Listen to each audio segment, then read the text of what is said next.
Oh, I love how it has the case in the background. I like that.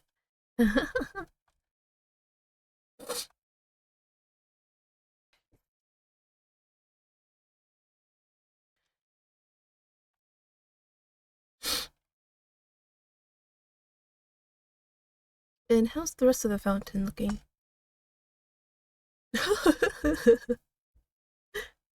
I love the forensics, man. They're so funny. Almost as if there wasn't a body floating in it not so long ago.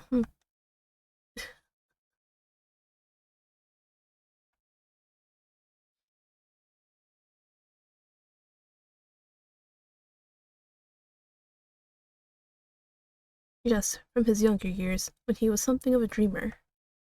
He depicted those closest to him by means of a motif taken from nature. The piece is titled Appearance. Definitely. Moms be like,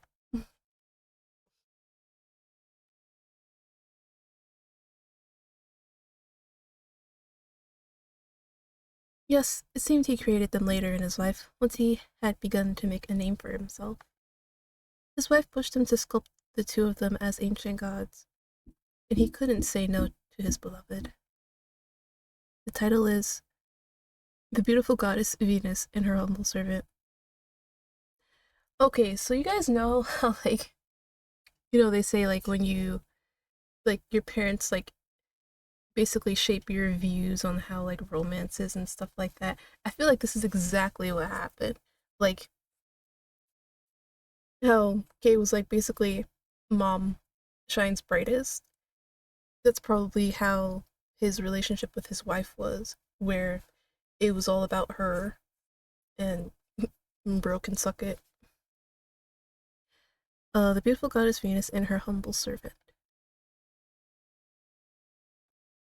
Because that's what he saw what his dad did to his mom, so he ended up getting together with somebody who's the exact same way.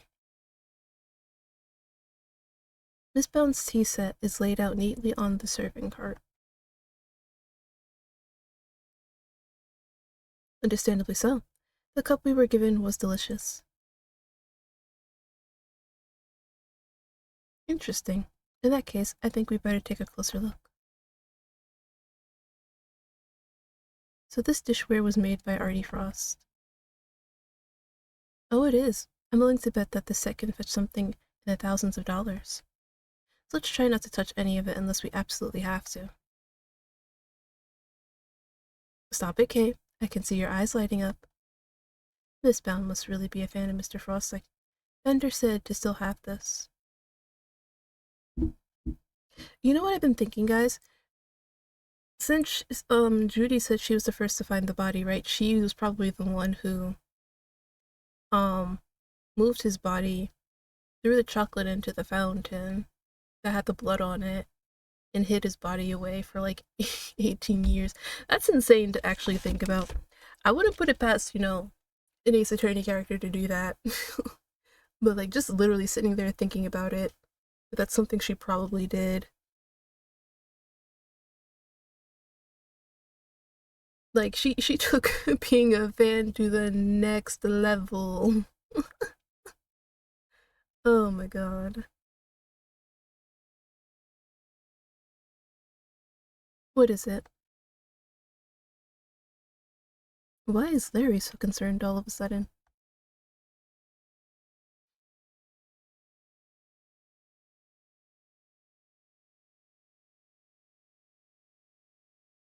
It's bound.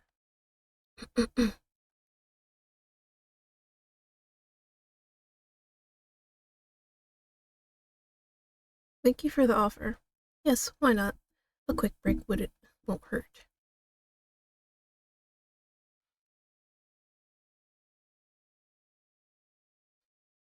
I wonder if she still does that little nervous step from 18 years ago.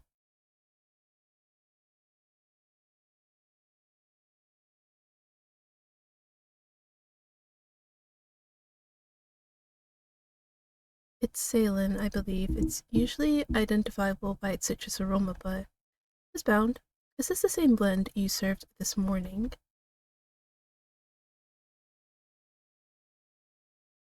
Oh no, not at all. It's just that the cup you gave me earlier had a slightly different aroma.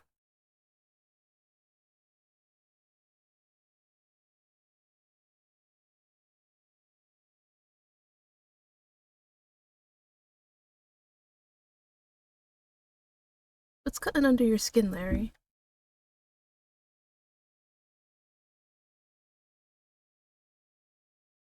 Oh, I see what happened. He spilled it. So he filled it up with a different tea.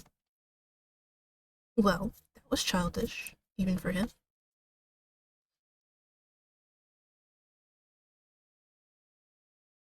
Oh, snap.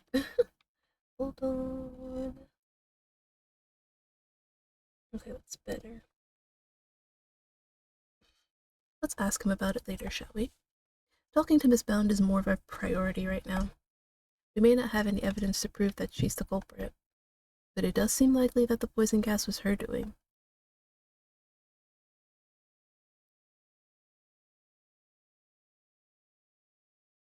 The tablecloth draped over this cart is pure white and completely spotless.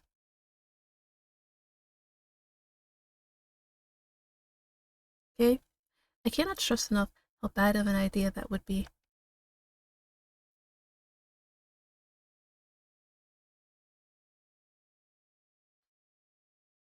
Yes, well, I'd rather it remained white. Plus, I don't think Miss Bound would appreciate us meddling with it.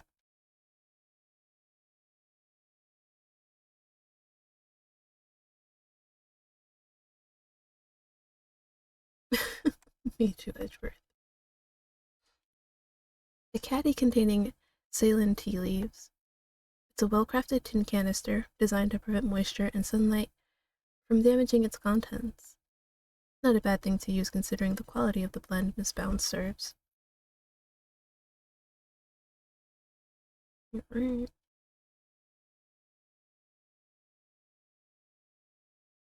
It's everything, I guess.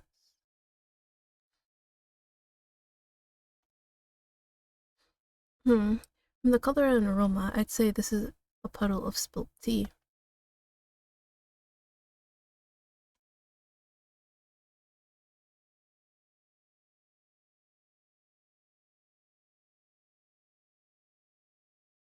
I know that insignia, and a certain high-strung somebody just might know a little something too.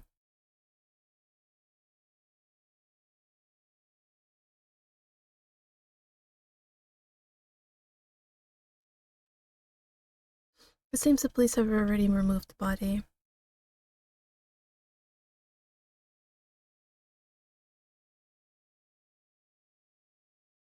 Need I remind you that zombies aren't real? It seems likely that the body was preserved somehow.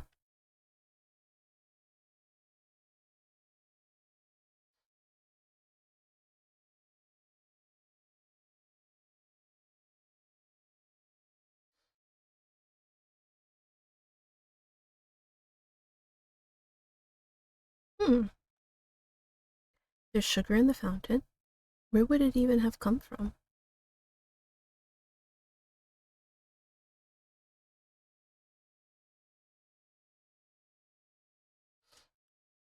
He did. It seems he was fascinated by fantasy and mythology when he was a young man.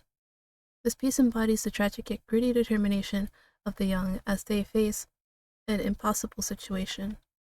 It's called the math test.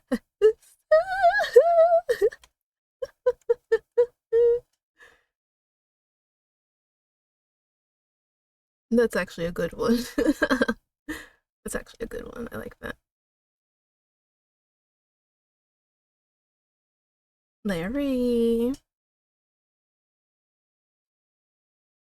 I'm going to keep this simple, Larry. You're hiding something, so just tell me what it is.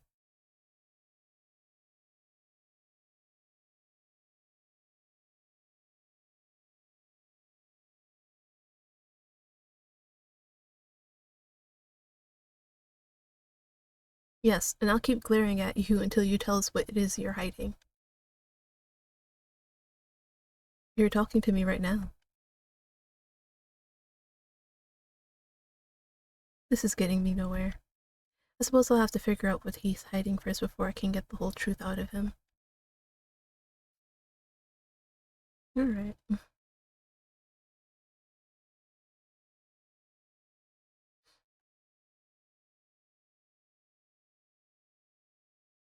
Yes, they're usually associated with winter. This door leads to the autumn wing. I suppose it's all part of someone's elaborate ruse. Evergreens stay green all year round, Kay. Hence the name. Clearly not. Somebody wasn't paying attention in class. It's a selection of trophies won by Paul Halik, or rather, Artie Frost. Evidently, he was a very well respected artist.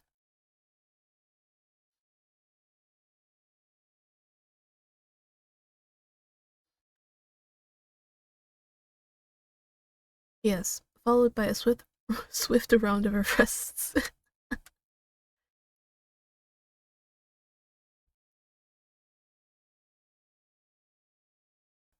And yet it leads to the winter wing.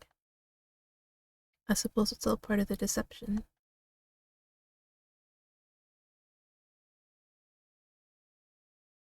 I think you'd better leave them alone, Kay.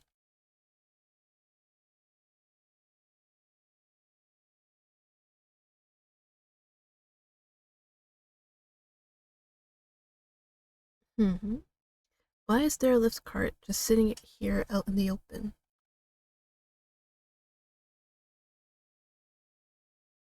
The top of the platform seems to be wet.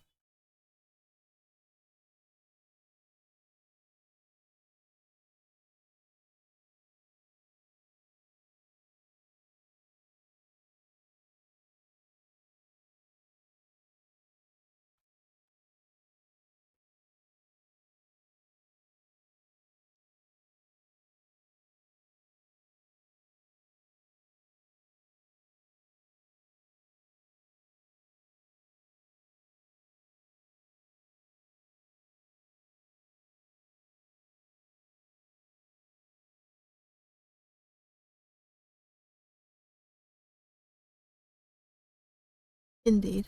After all, it just might have something to do with our case. But since it's in the way, I can't exactly view the thing. Damn. Yes, it leads to the spring wing.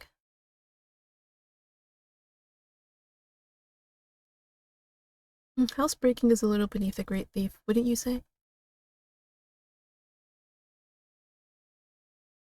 Alright,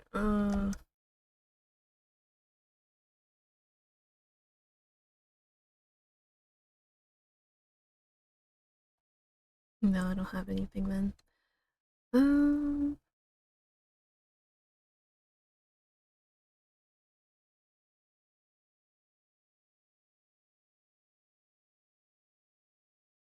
where were you before you rejoined us here, Miss Bound?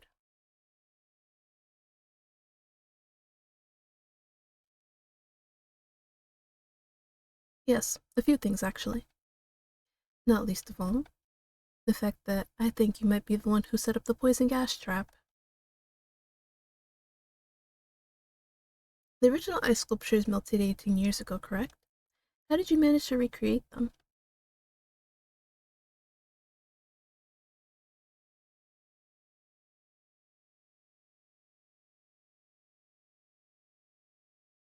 But why go through the trouble of creating replicas?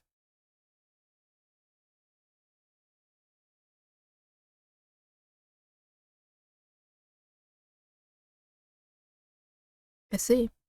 And is there any particular reason why the winter and autumn wing look so similar?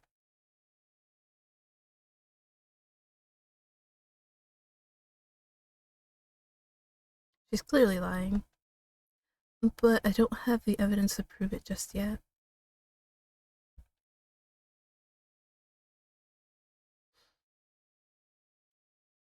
What if I just present her with some stuff?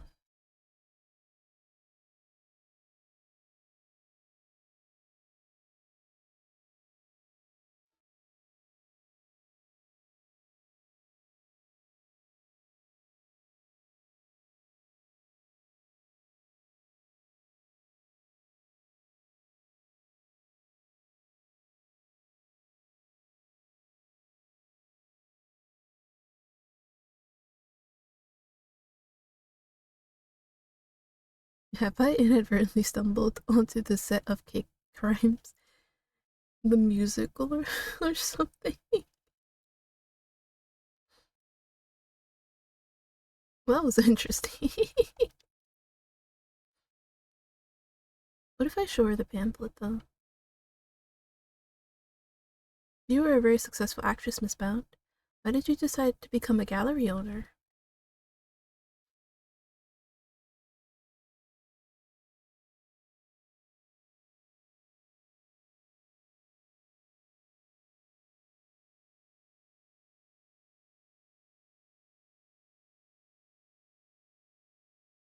Let's get one thing straight.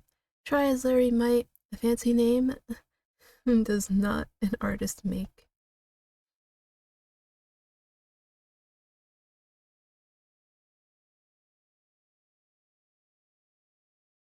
Ooh, we could ask her about this.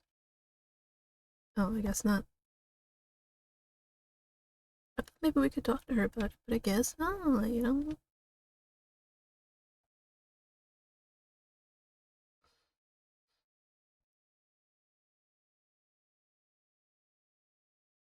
I'm guessing she knows nothing about this either. This lift cart. I heard it was in use 18 years ago too.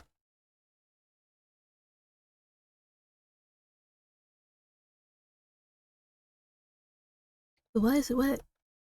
Was it used to carry something wet? Okay. There's not much else I can get from her right now.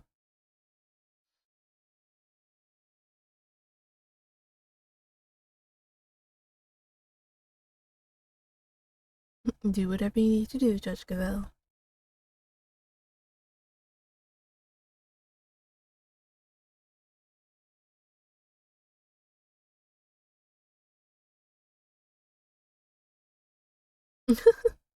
It looks like Judge Gavel will have to think up some new threats if she wants to intimidate Gay.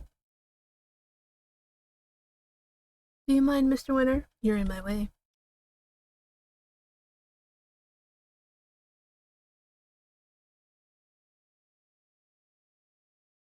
Is that really all it takes to make you do whatever we want? Oh, wait. They won't let me go in?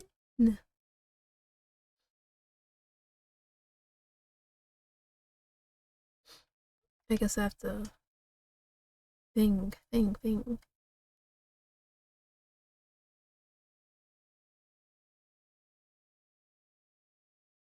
you mind taking a look at this for me, Larry? Tell me, what is it about Miss Bounce tea set that's got you so agitated? If you won't tell me, then perhaps you'd prefer to explain it to Judge Cavell?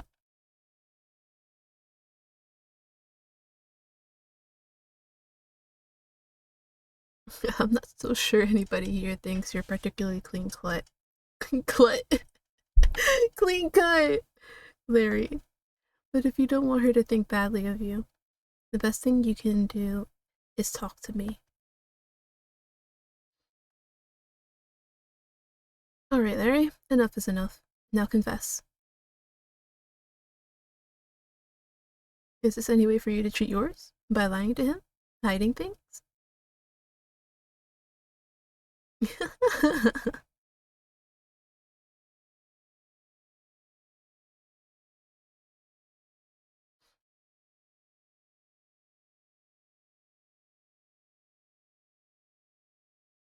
No words exist to describe how far away I saw this coming from. Bro was on fucking Mars and saw it from, from all the way there.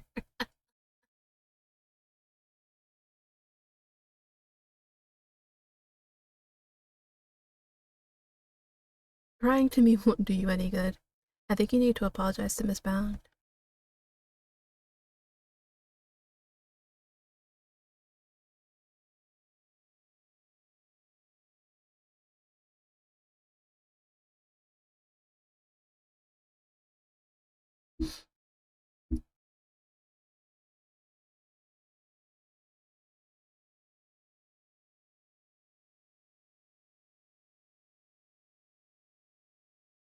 The teapot in question was designed by Artie Frost, correct?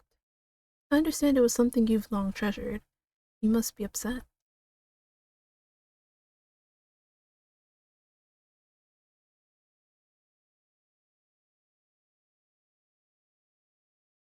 Is she less attached to Mr. Frost's work than she used to be?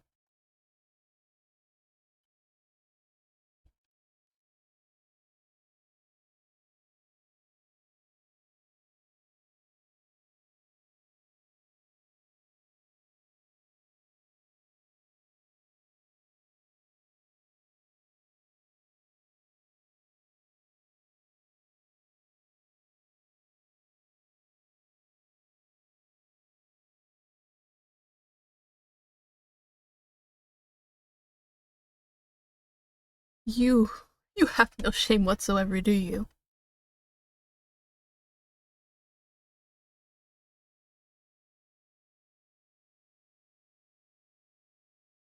I trust you won't take advantage of her kindness and will make amends somehow.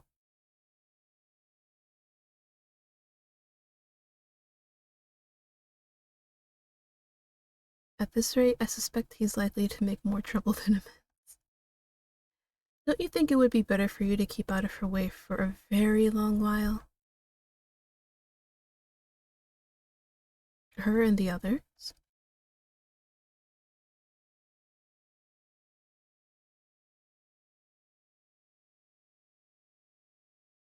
I'm afraid you've greatly misjudged Gay. I simply wish to see if Larry has captured any unusual details this time too.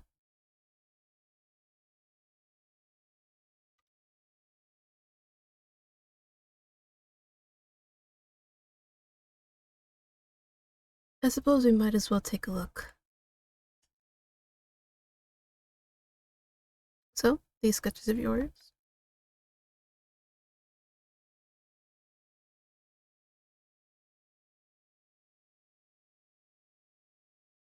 She's pulling a cloth out of the fountain? Oh. Sorry, I was too busy trying to figure out why she's pulling cloth out. What am I looking at here?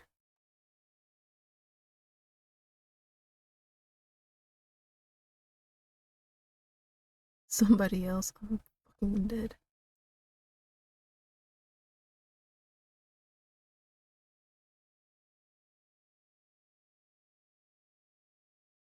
So these were all drawn at different times?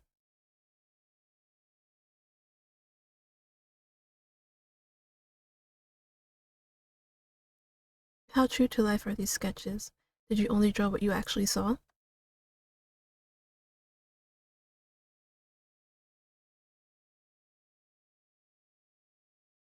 So the colors are accurate. Interesting.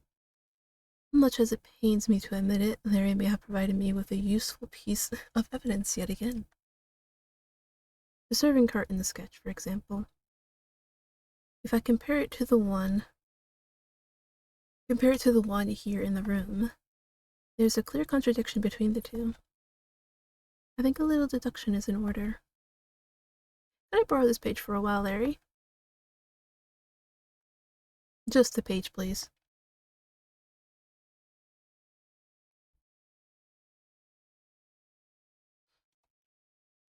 Okay, time to go deduce.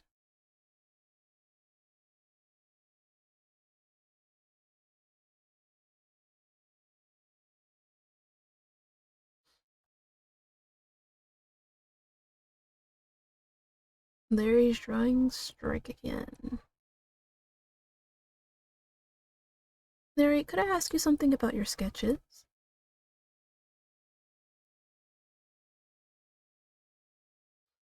Not exactly. This light blue tablecloth, you painted that exactly as you saw it, correct?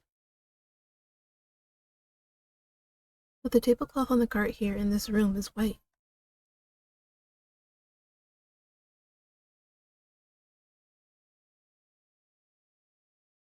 What's that look for?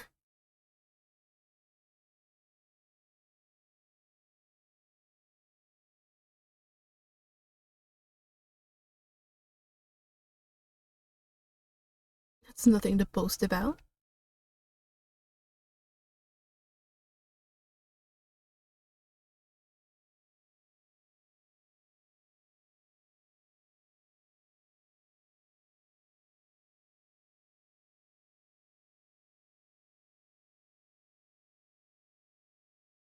So she had another cart altogether. Wait, Miss Bound came out of the winter wing?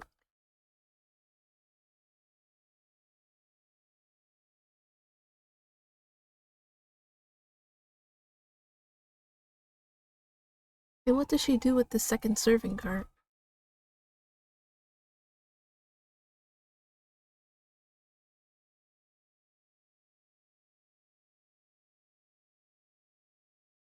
A lift cart?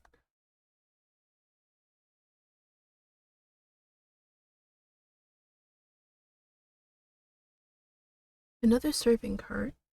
And a lift cart? We'd better check with Miss Bound.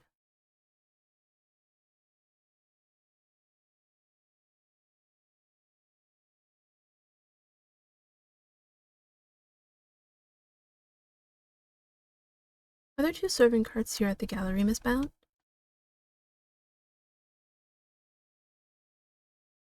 A certain so-called artist showed us the sketch. I couldn't help but notice the color of the tablecloth. It's light blue.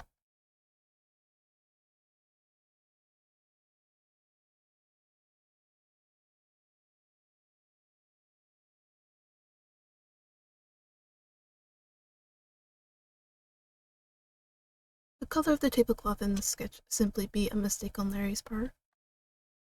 Do you have any idea of what you might have been doing when the sketch was drawn? I'd like to ask you a little more about these duties, if I may.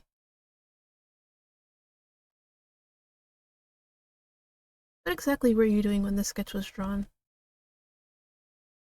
Because from what I can see, your cart doesn't have a tea set on it.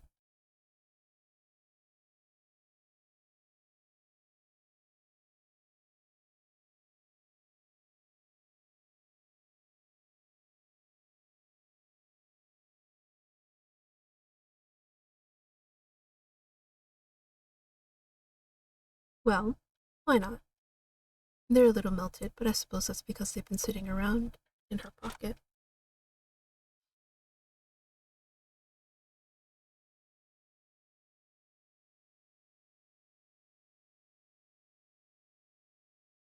They may not be the prettiest, but I'm grateful for the energy boost nonetheless. But perhaps they could do with a little less sugar. She still makes them very sweet just for her dad. No. My heart, my soul. So wait, 18 years ago. That makes her 16. Ew.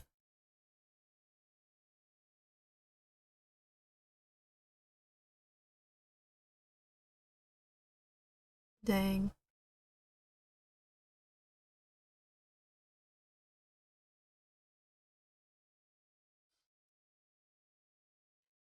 Because they said he was 36, right? 34? No, it was 34, I believe. So 18 years, 44, um, 52. Oh, that poor man. That poor man. Um,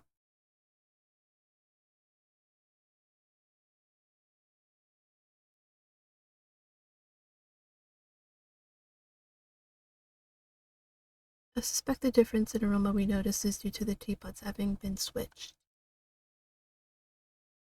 I can't see what else it could have been. The tea itself hadn't changed. Why don't we ask Miss Bound, just to be sure? Miss Bound? Ah, the difference in aroma we noticed. Do you think it could have been because of the different teapot? My cup just now had a subtle minty scent, like uva tea. I mean, rather like uva tea.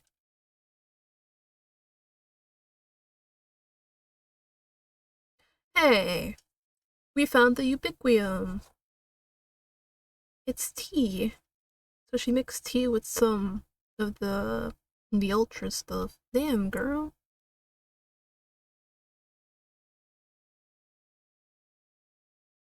Could that really be it?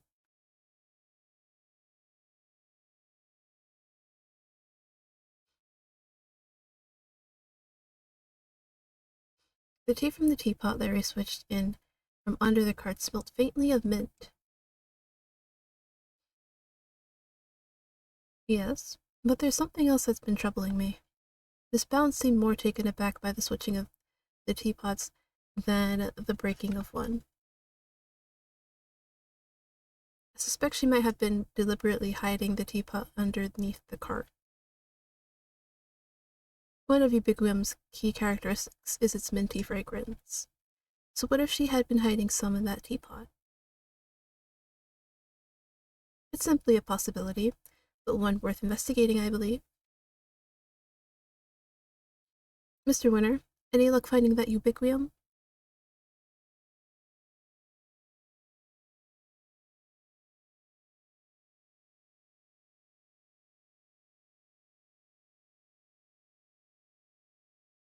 I may have an idea.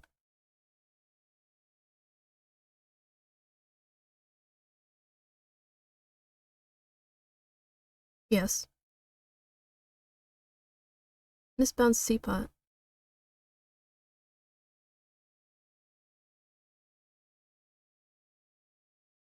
It's not a prize. It's a vital piece of evidence.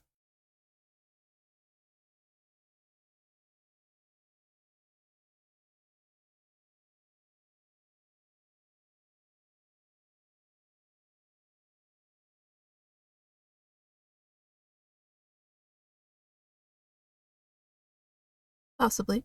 The minty fragrance we notice coming from it. I think it just might be the scent of one of the chemicals used to make the poison gas.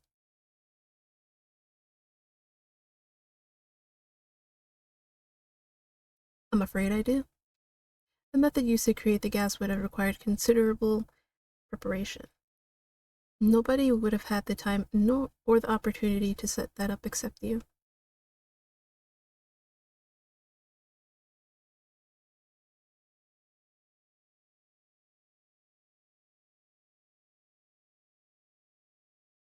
The scone is on our radar too, of course.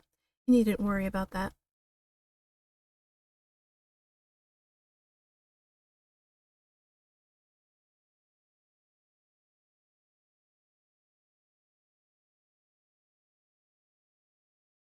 Miss Bound claims she doesn't know the first thing about making poison gas. I need to find a way to prove that she's lying.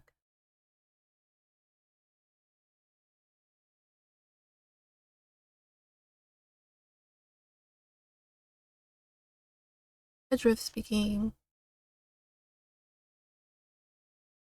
Is everything alright, Detective?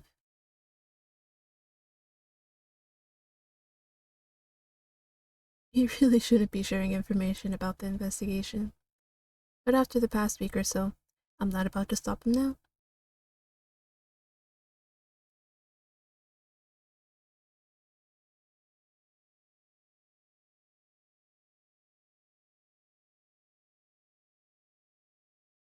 Describe this stuff for me if you can.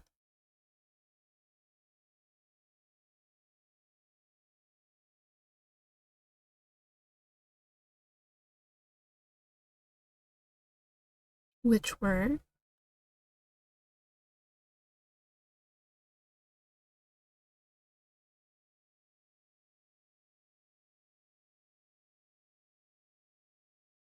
Blood?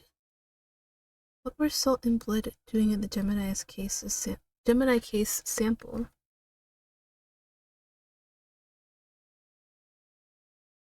Please do, Detective.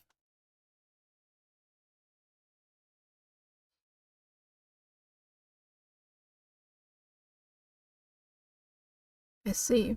That might well prove to be a significant development.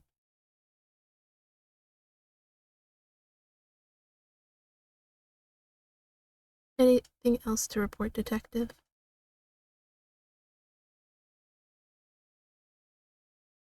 There are fewer of those being used in the autumn wing to disguise it as the winter wing, as I recall. Seems that the equipment from 18 years ago is more than just for show. I need to talk to Miss Scone about this. Yes, thank you, Detective.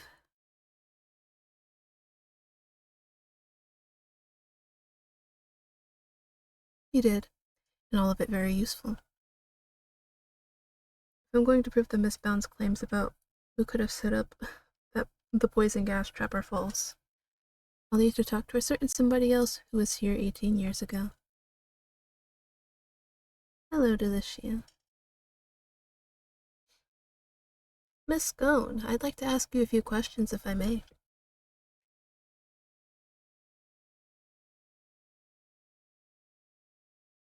Tooth DK. Oh, her nickname is horrible. I'd appreciate it if that was the last time you called me Milesy Smilesy.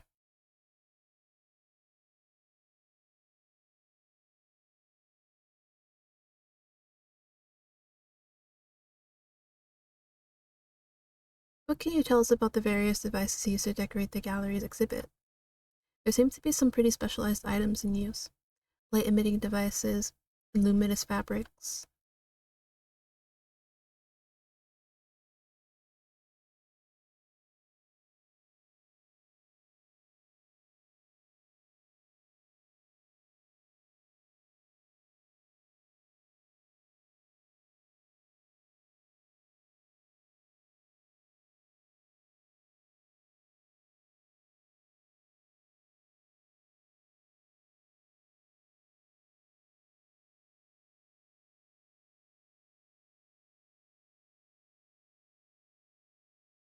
And he definitely was pretty baby boy. So these decorations, they're all the same ones as you saw 18 years ago, correct?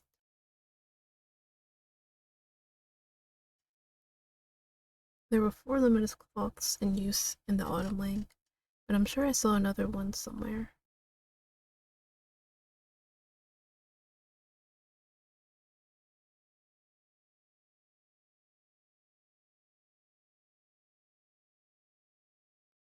Maybe I should jog her memory with something so Miss Scone would tell us more.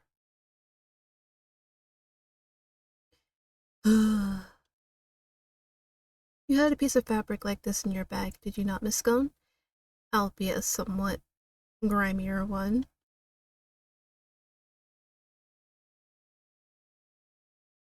Shall I call it a dish towel then? Perhaps you use it to wipe up some sort of spillage?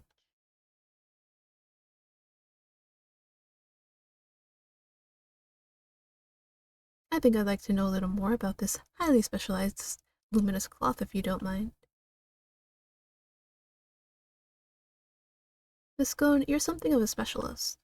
How might someone learn to make the poison gas that was used in the attack? Hmm? Any ideas?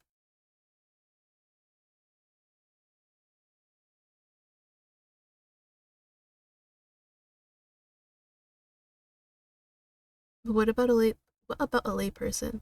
It's unlikely they'd know, wouldn't you say?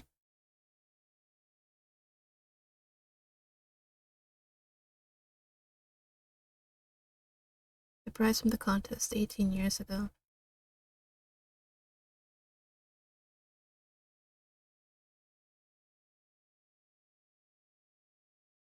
So you're familiar with the contents of the book.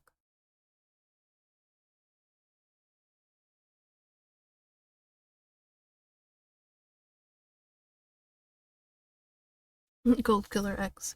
Fights back sniffles and sneezes with ease, apparently.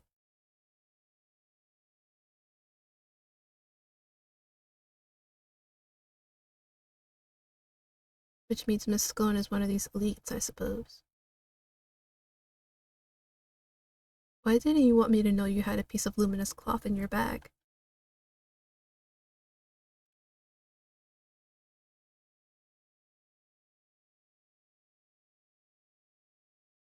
So Larry's sketch of Miss Scone is of when she was trying to retrieve the cloth.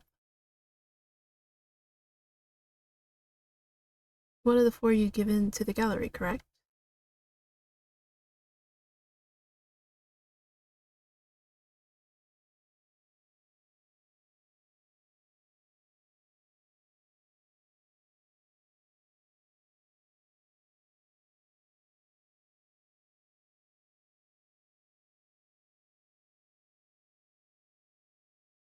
See?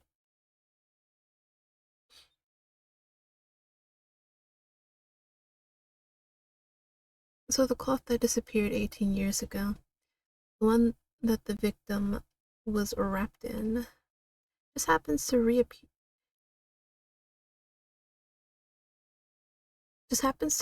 in the fountain at the same time as the body.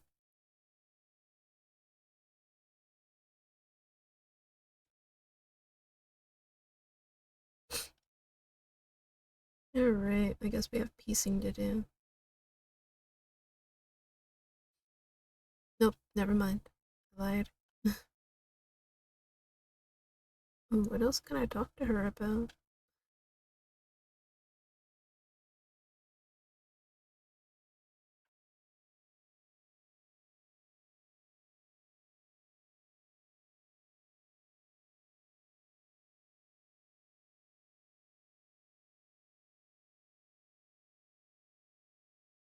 Have you read the Ultimate Cookbook, Miss Scone?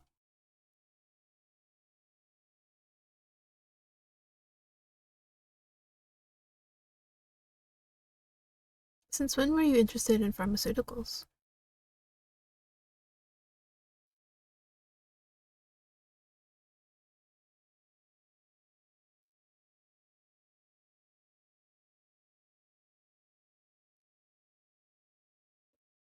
Not a very good one. Alright.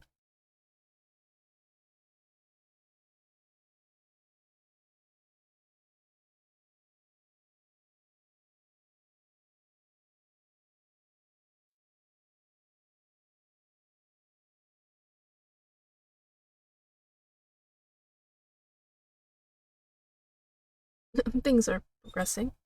I think a fuller picture of what happened is beginning to emerge.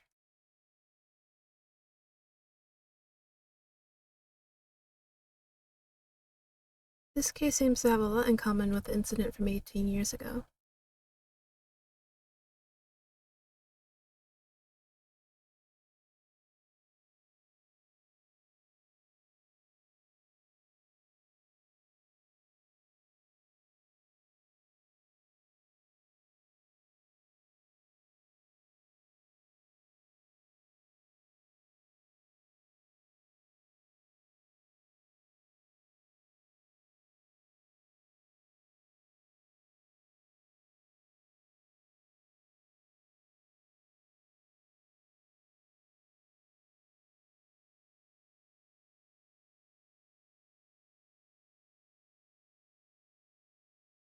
I still can't believe Mr. Von Karma would have stooped so low. I'm surprised you believed he wouldn't stoop so low. Tell me, Fender, what kind of person is Miss Bound?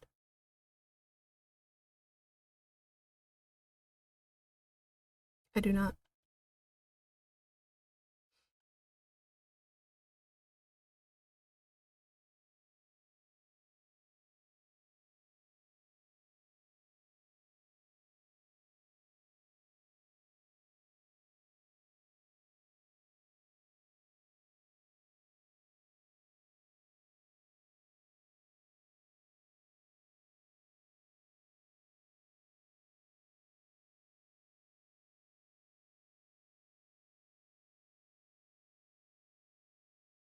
Yes.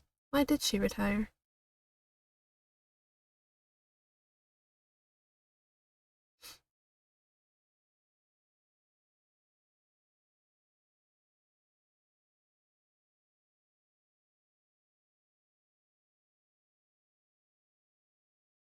Fender seems very sympathetic to Miss Bound's plight, but from a less charitable perspective, she has, in a way, taken everything of Mr. Tangaroa's for herself.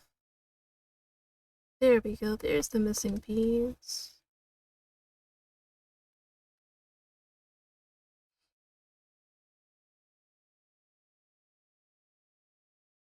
The Ultimate Cookbook contained instructions on how to create the poison gas, and the current owner of that book is none other than Miss Judy Bound.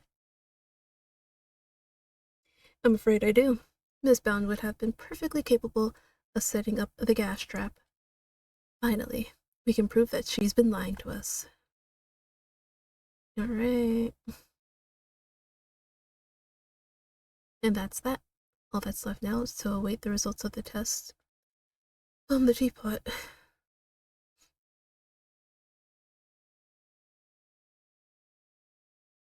I just want to know who killed him. Like, who actually killed him. Because I'm pretty sure Judy hit the body. Like, come on now. That's pretty obvious.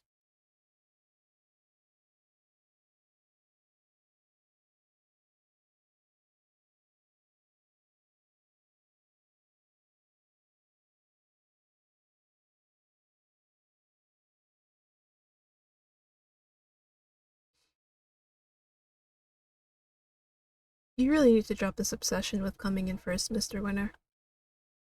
We're all on the same side here, remember? We're all trying to get to the truth.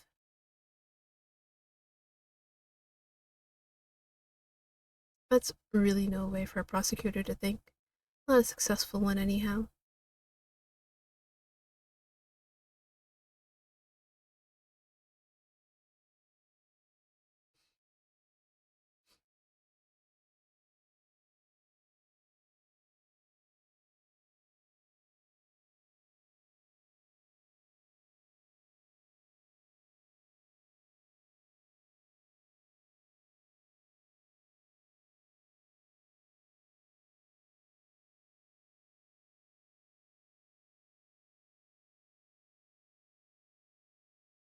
Mr. Winner's annoying, but totally harmless.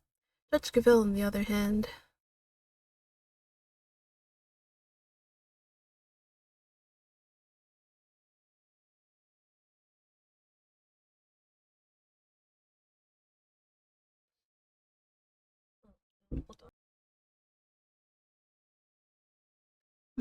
Back.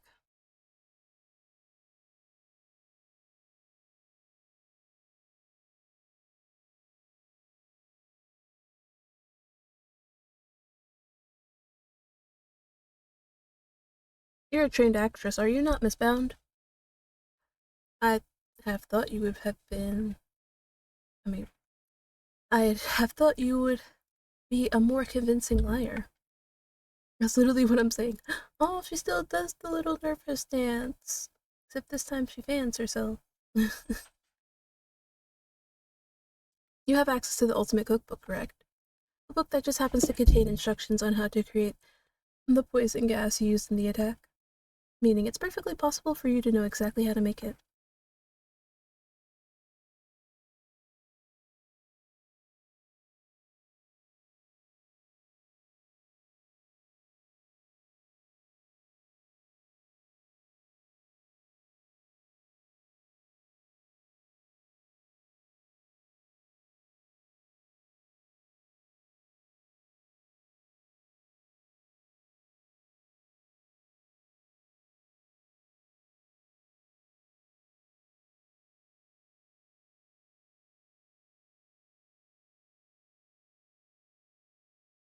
Well, she's not willing to admit anything.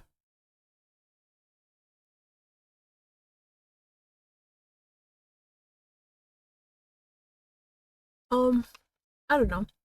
Perhaps you stole it?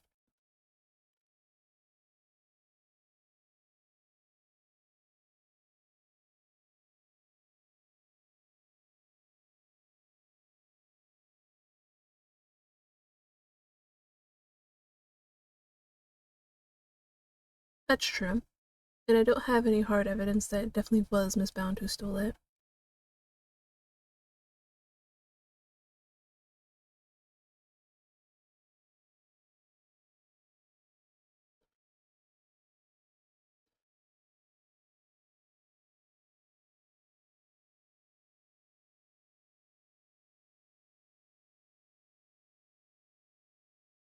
Wait, why is he calling her kiddo when he's only like 2 years older than her?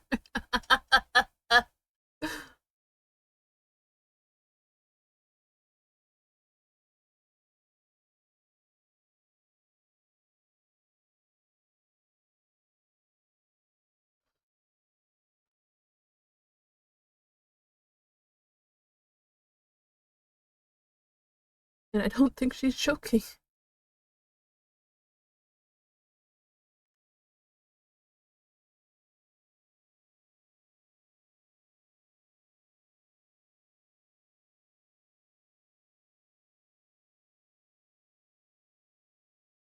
And what technique might that be?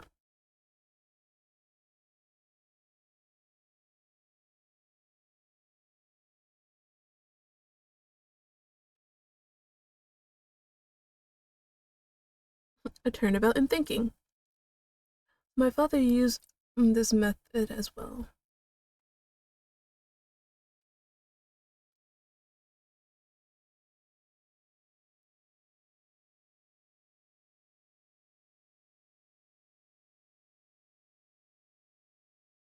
According to Miss Bound, it was because of her that Mr. Frost's flavored ice sculptures melted.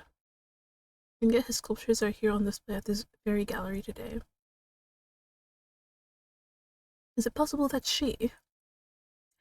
Thank you, Fender. I know what I need to do. I know what I need to ask Miss Bound now.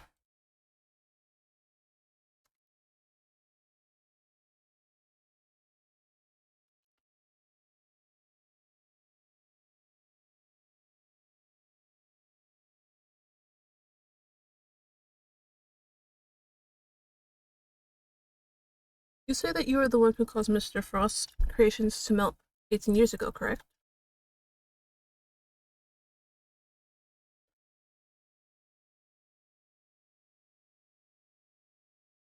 And yet, what you did allowed you to open this exhibit now.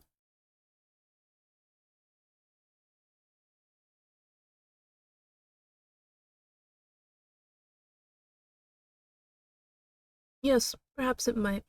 I'd like to know a little more about Zodiac Hall, and about why Miss Bound decided to dedicate this space to Mr. Frost's work. Well, works.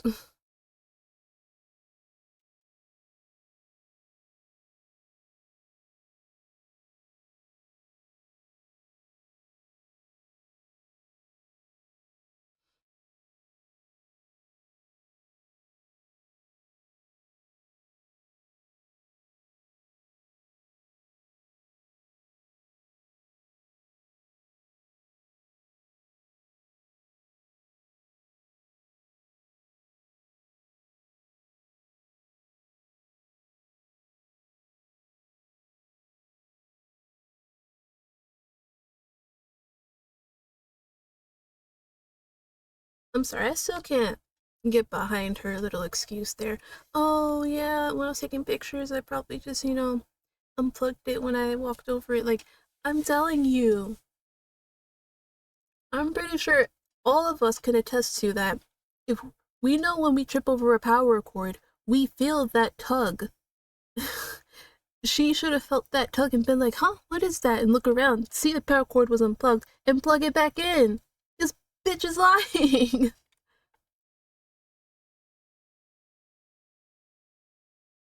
Judge Gavelle, that was simply the witness's preliminary statement. As you surely know, the value of that testimony cannot be evaluated without the without due cross-examination.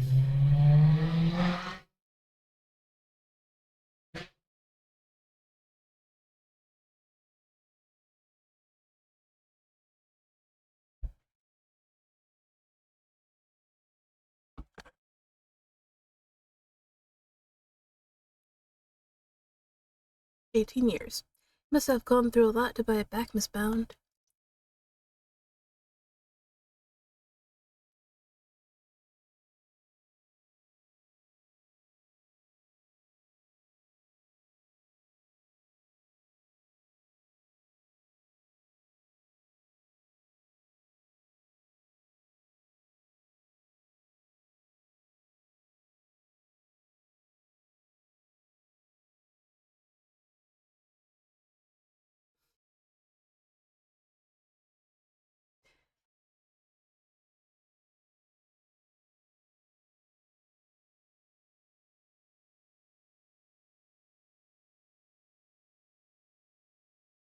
You managed the gallery by yourself, Miss Bound?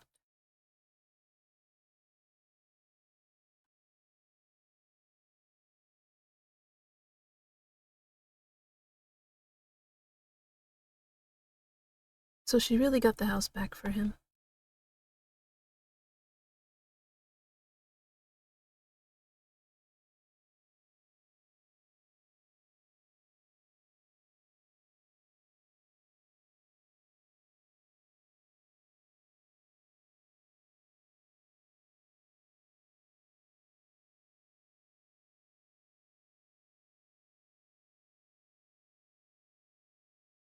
See, I'm curious about some of the pieces in your collection, more specifically. How you were able to acquire the Taurus and Gemini sculptures. It was my understanding that Mr. Frost died before he could complete them.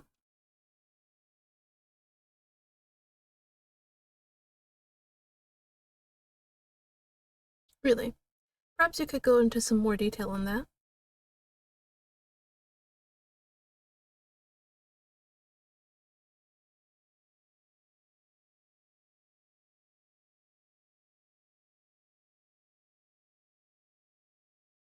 Hmm.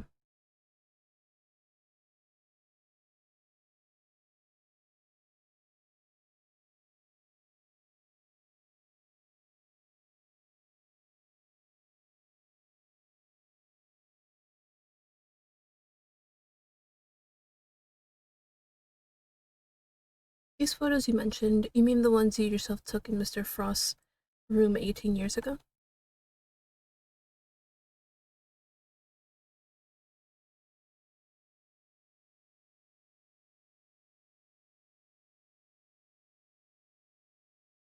No, the sculptures in question were definitely not replicas, which means the Miss Bound is lying.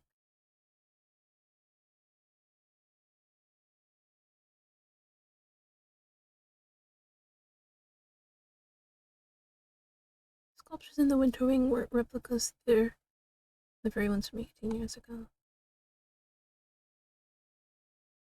Oh, does it have to. Does he want me to present like the findings? This? Okay. Okay, I was like, does he want me to present the findings? I'm afraid you've run out of road, Miss Bound. You can lie all you like, but you can't deny the results of the test conducted conducted on the sculpture's remains. And those tests leave no room for ambiguity. What you had on display weren't replicas, they were the very statues Mr. Frost carved 18 years ago.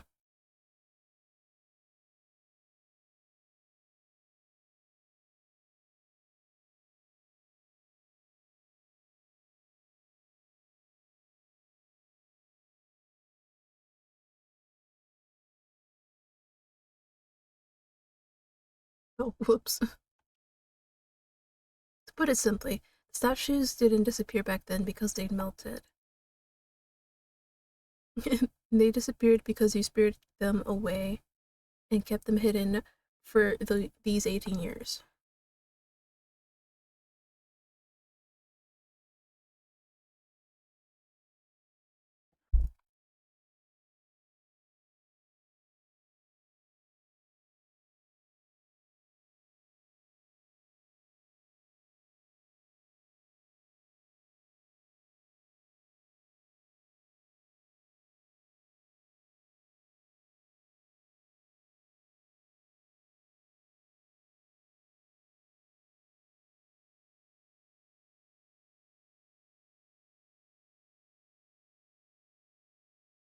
How indeed.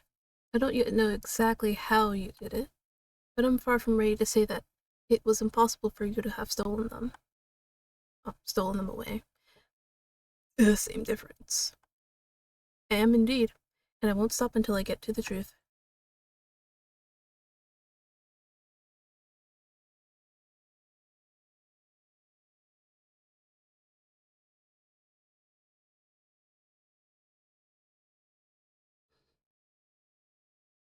Which means you have no alibi.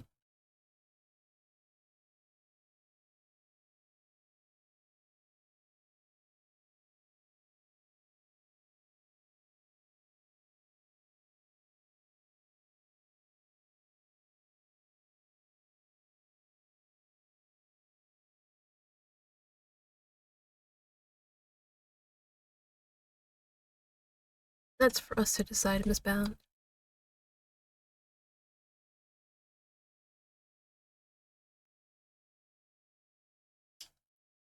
Oh, the question is when she would have had the opportunity to do so. If I can pinpoint that, I might be able to prove what exactly she got up to. She may not have killed the man, but she stole his body.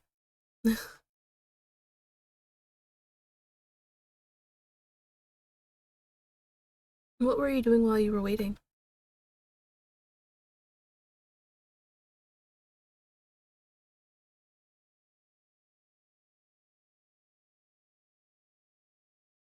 It was a children's show.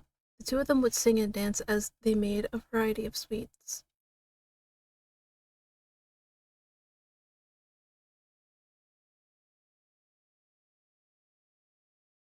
I, my father introduced me to it. I may have watched an episode or two. Oh, so I did get to tell him about it. Aww. Miss Bound passed the time before judging by before the judging began by practicing her dance routines. No.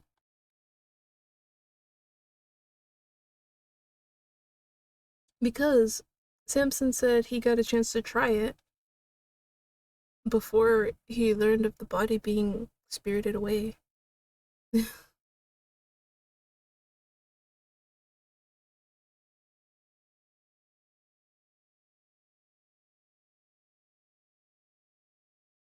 Just to hear more.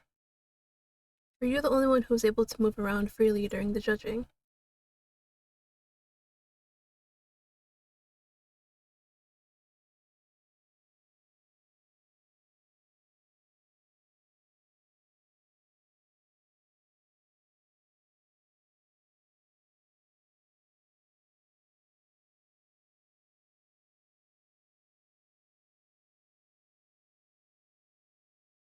Mm-mm.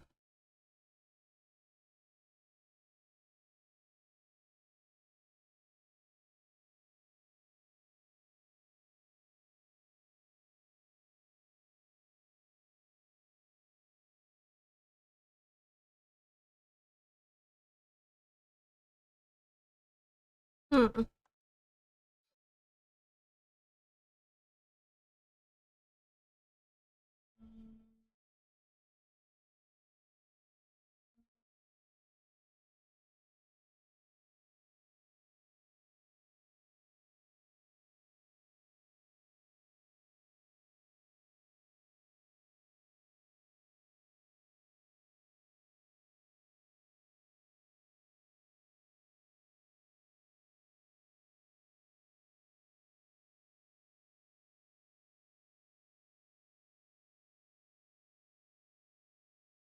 Sorry, they're blowing leaves outside. You can probably hear it in my mic.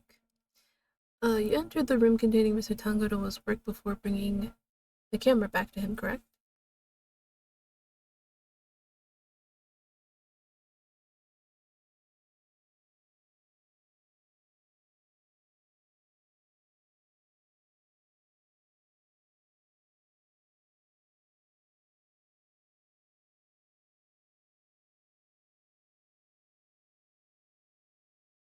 And Mr. Tangaroa was still in Mr. Gusto's room when you found the body, which means it couldn't have been then either, because again, he said he took a bite out of it.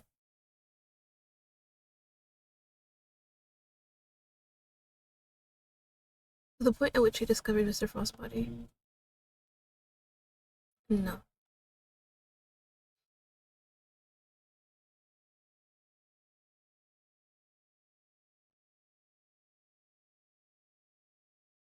Just as you did today.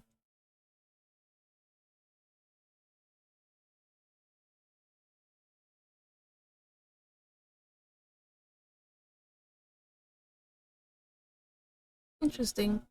Did anything strike you as strange around that time?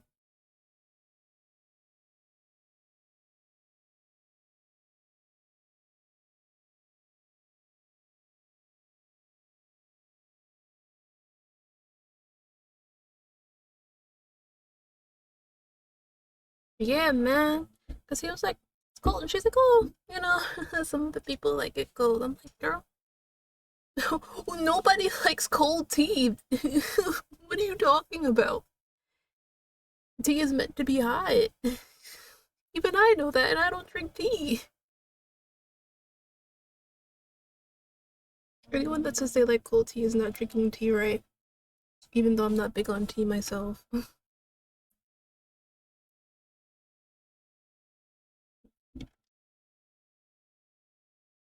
Miss Bound, I believe this was when you stole the sculptures.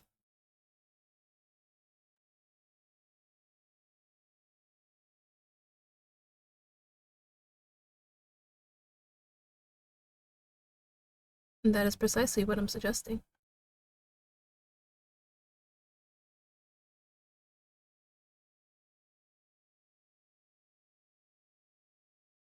Miss Bound stole those ice sculptures, and she did it by hiding them here.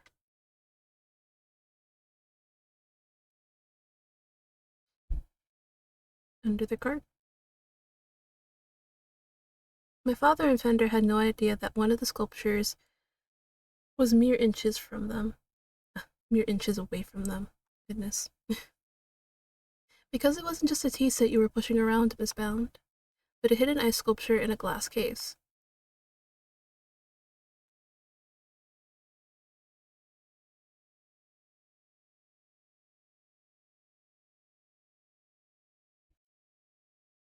Who said anything about a surfing cart? Gavel, you have to be smarter than this if you're a judge. Come on now. I'm suggesting that Miss Bound use this to transport the sculptures. Like, ma'am, you're a judge. You need to be smarter than this.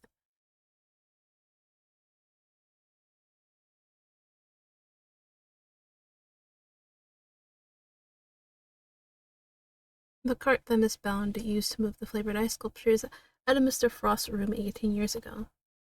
And it would appear that the very same cart is still here with us in this fountain room.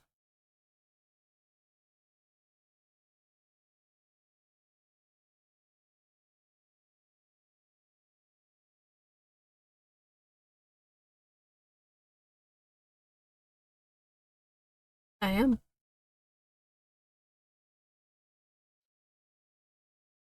As you can imagine, all one would need to do is lay the case on its side, add a tablecloth, and it'd look exactly like a normal surfing cart, thus allowing her to move the sculptures around freely.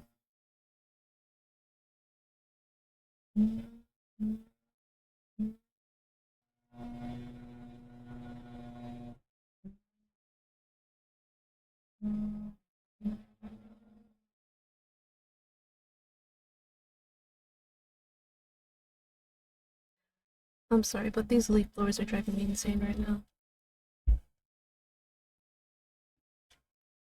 So we will be pausing and then I'll be cutting this out.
Zodiac blocks. I feel like I've seen them for myself before.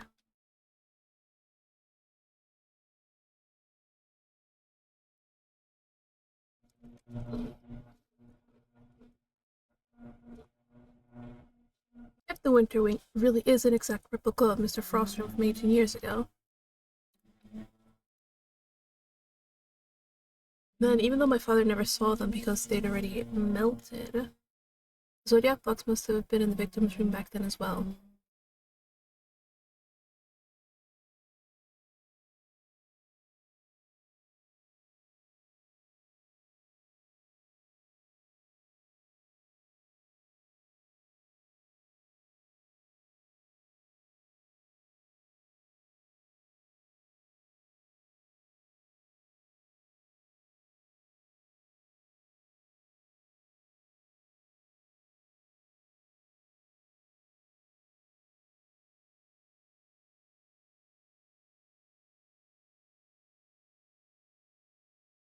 Meaning it would have been easy for her to prepare those empty spares she swapped in.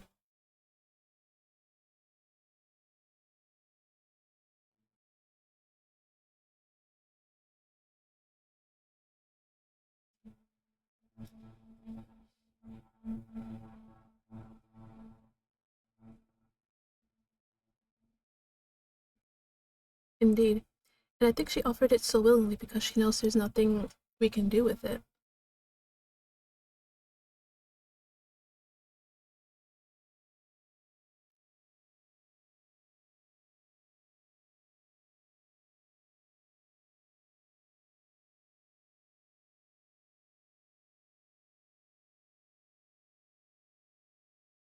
Stat statutes for dummies. That's so cute.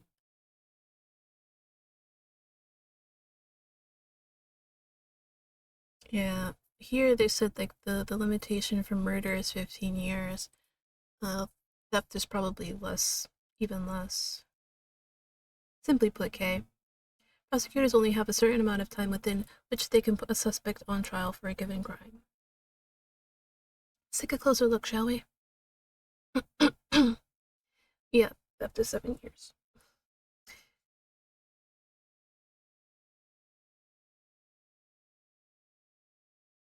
Yeah, and it's 18 years now. Yes, Miss Bound sold ice sculptures 18 years ago, so it's too late to have her arrested for that crime.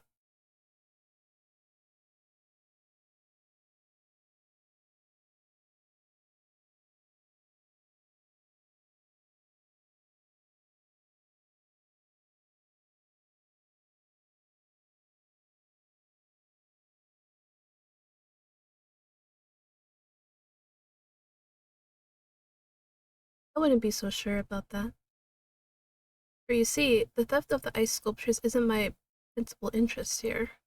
I find the body that reappeared 18 years after the theft to be of considerably more interest. Yes, I am indeed.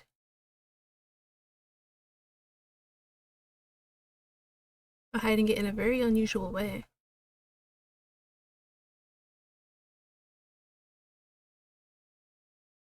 Inside one of those sculptures. It's not such a big leap if you think about what Miss Bound has told us already.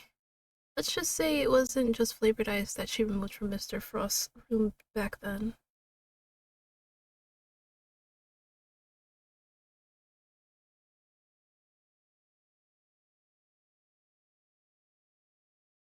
Because they said it was in the Gemini case.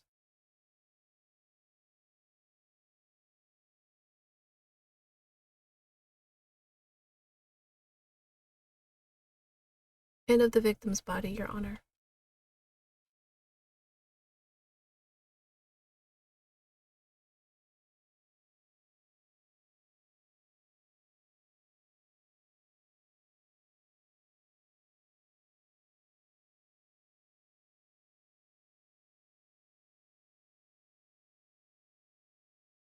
Yes, here.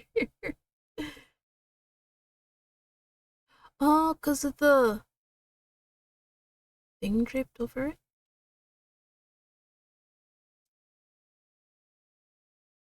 The Gemini sculpture.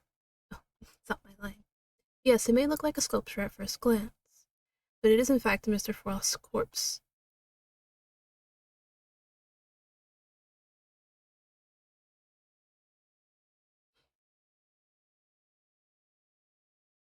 That's because a certain piece of evidence was used to hide the body in plain sight.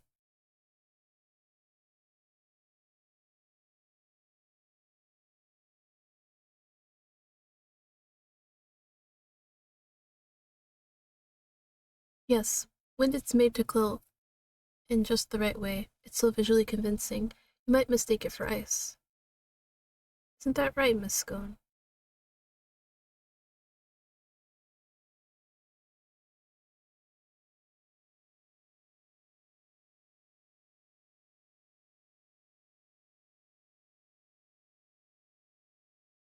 If you would care to take another look at the photograph of the winter wing, Your Honor, you'll notice that there's a small box connected to the bottom of the Gemini display case.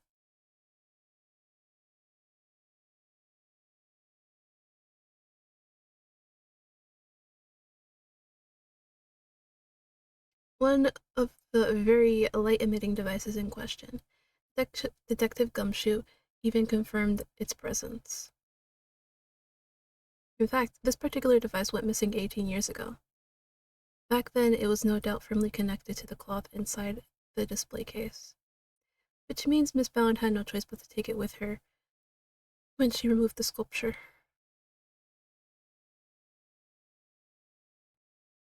So you see, this cloth and the light-emitting device were being used to create the illusion that Mr. Frost's body was in fact a statue carved from ice.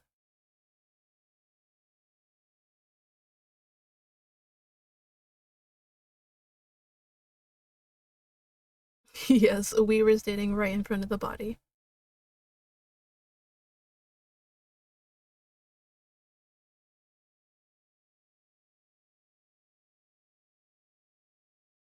Because there would have been no mystery as to how the body had been hidden if we had found it as is. The spell needed to remove Mr. Frost from the winter wing in order to throw us off the scent.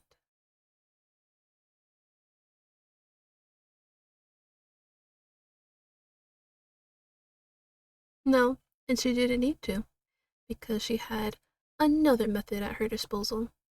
Her trusty lift cart, the same cart that had proved so useful in executing her original theft.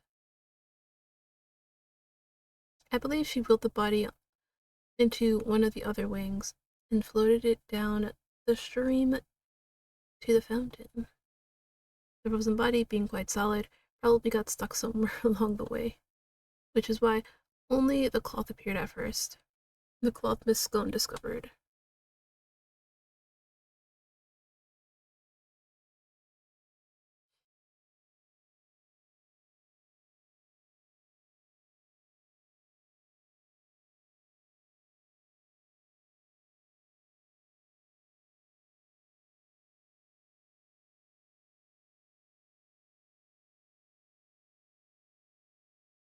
As a matter of fact, I do. The contradiction in the piece of evidence that was provided will shed light on exactly how Miss Bound moved the body as well. Of course, I have a piece of very compelling proof right here.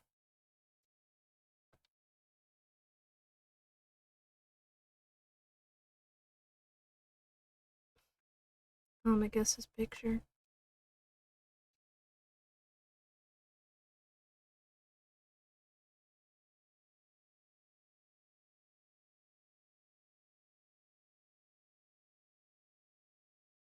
Yes, Mr. Butch drew sketches of people as they passed through the fountain room.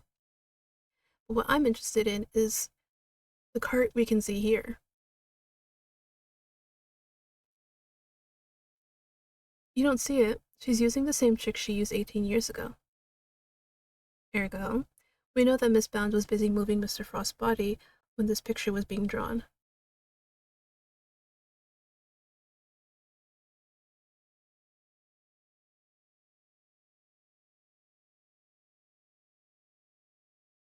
Really? And allow me to direct your attention to the color of the tablecloth, Miss Bound. I had originally thought that Mr. Butts had made an error, but he assured me that couldn't possibly be the case. Yes, a shade of tablecloth that Miss Bound doesn't seem to own. The cloth only appears to be light blue due to the body hiding just underneath.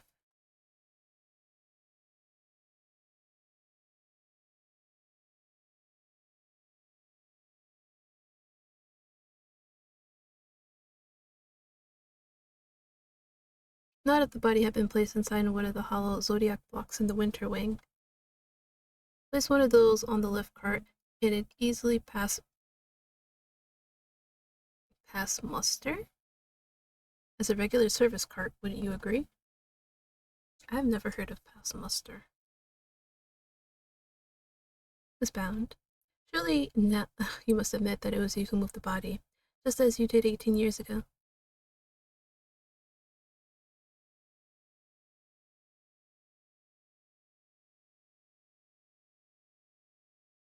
You needn't worry on that front. My case doesn't rest solely on Mr. Butt's artwork. Once you had disposed of the body, your serving cart became a simple lift cart once more, which is exactly what we discovered here in the fountain room. And without a serving cart, you had to find some place to put your chocolates. As we saw in the sketch, you had originally placed them on top of the cart, but the chocolates you gave us came from your pocket.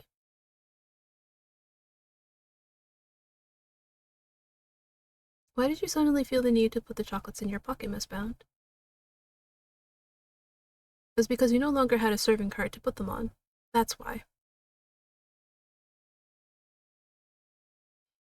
Oh, goodness. Must you pick at everything?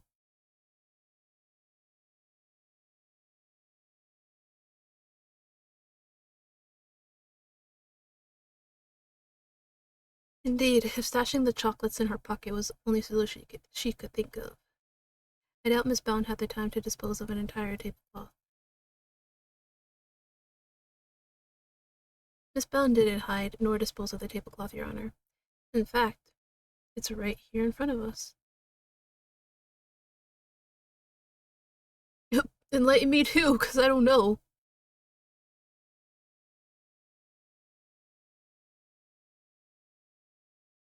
Um,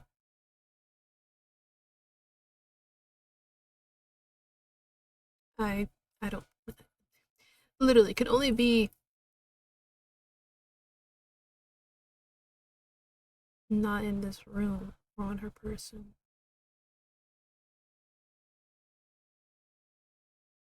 I'll just try all of them, because I don't.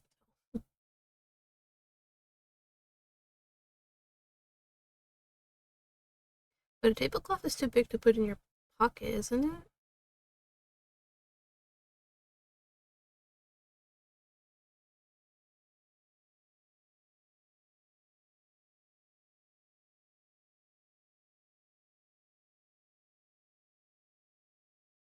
Is it in the fountain? Because you said she didn't hide or dispose of it.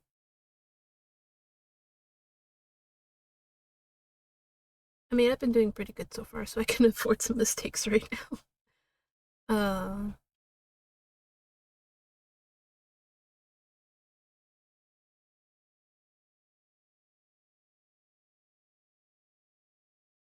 guess on her. Oh, so that's right. Oh my god. This bound has a tablecloth on her person. And in plain view, in fact.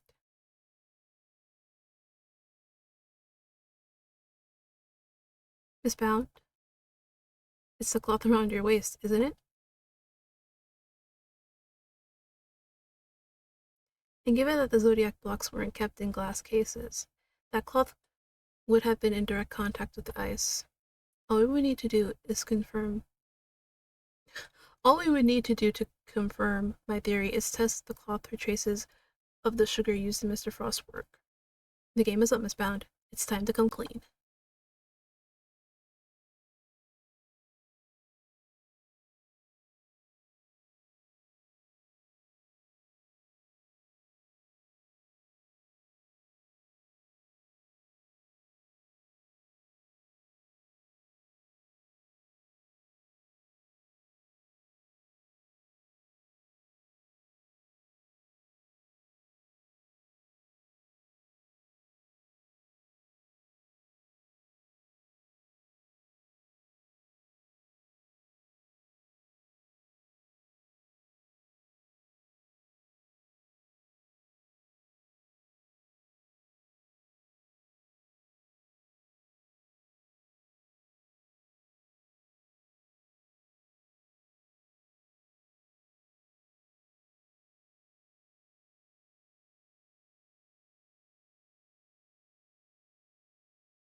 Whoa! I'm sorry.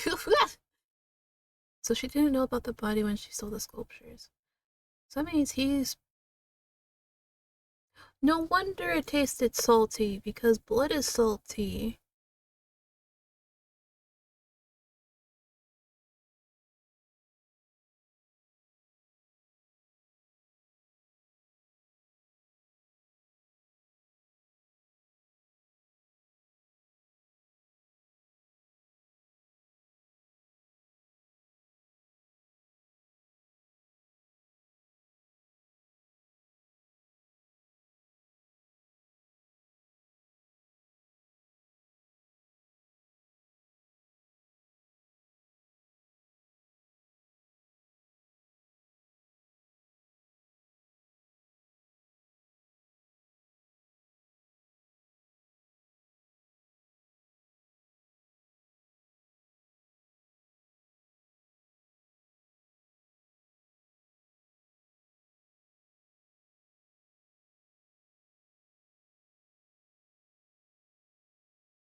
Seems I misunderstood her intentions.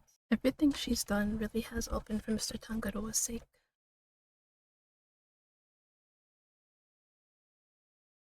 Something that's been puzzling me. Why did Miss Bound use poison gas? Why not a more reliable method? And why disguise the autumn wing as the winter wing? The only reason I can think of is to confuse someone who was here 18 years ago.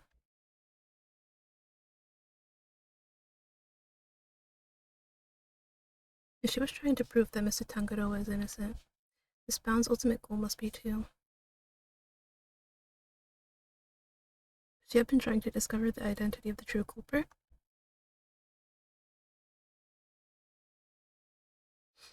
Miss Bound, your ultimate aim was to see Mr. Tangaroa cleared of all charges, correct?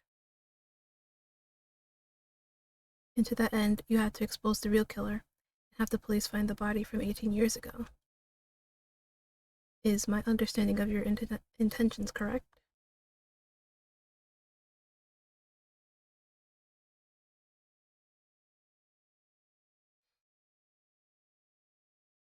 Exhibiting the sculptures was sure to force the killer to return to the crime scene. After all, you were the only person apart from you who knew that the body was hidden in icework.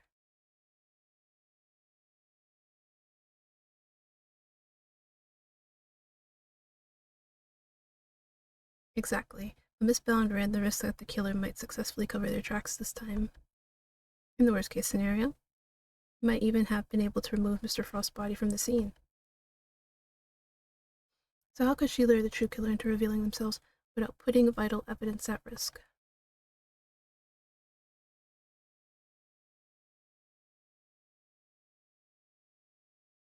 I am. You were betting on one thing, Miss Bound, weren't you? That whoever opened the Pisces case you had so carefully disguised as the Gemini case would be the real perpetrator of the IS-7 incident.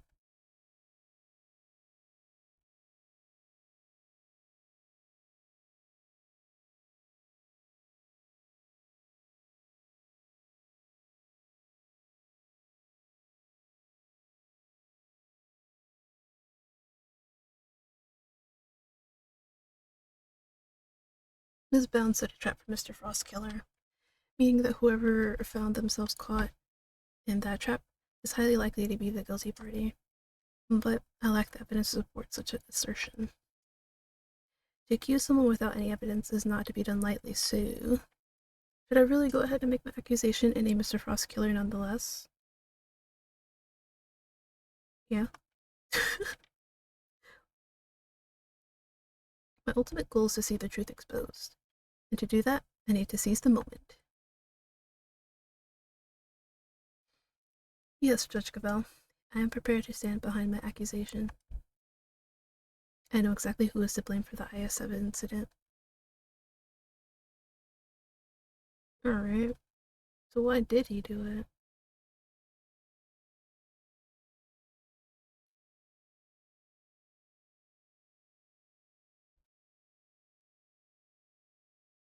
Is bound. As we have established, you knew that the opening of the gallery would lure in the real culprit, and you set up the poison gas trap in order to catch them. Do you dispute the facts thus far?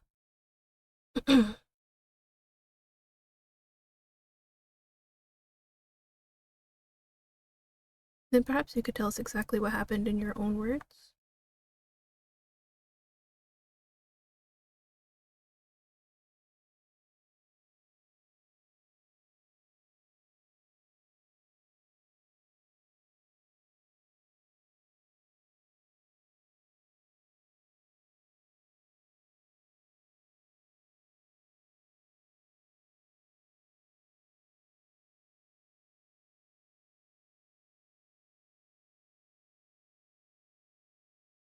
And then she simply walked away, leaving him to fall victim to her poison gas trap.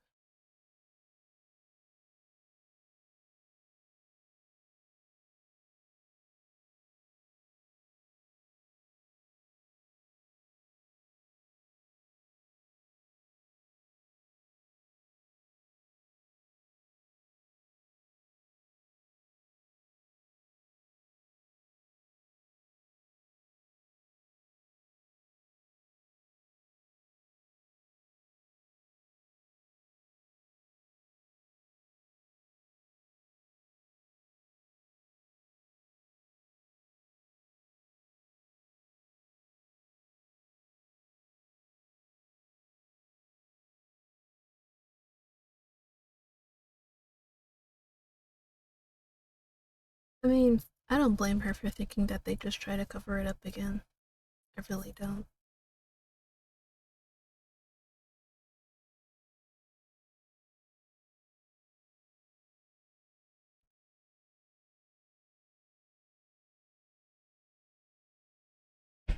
Bender, this can't be easy for him.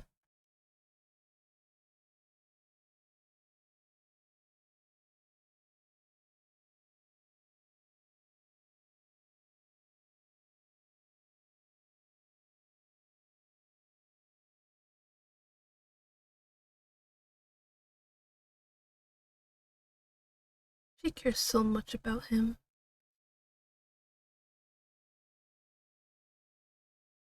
The way the truth of these past 18 years had come to light was unexpected to say the least, and yet it had only set us down a path towards an even more shocking end. Oh, don't tell me he died in prison.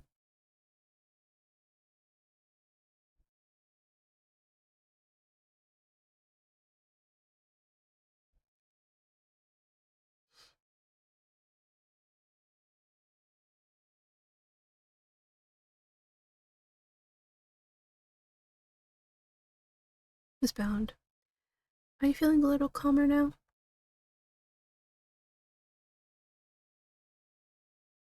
Good, then allow me to get to the point.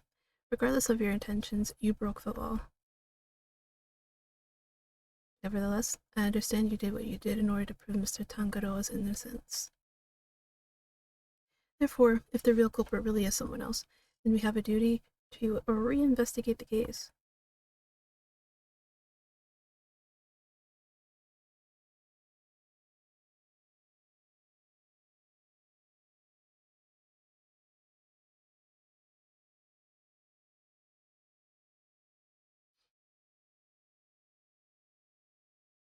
Official records cannot always be trusted, Judge Cavell, especially since there are those prosecutors who would think nothing of twisting the facts.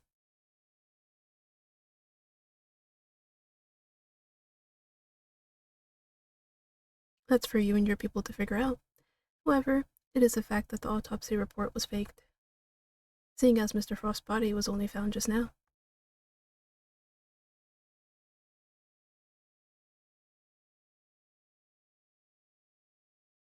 How so exactly?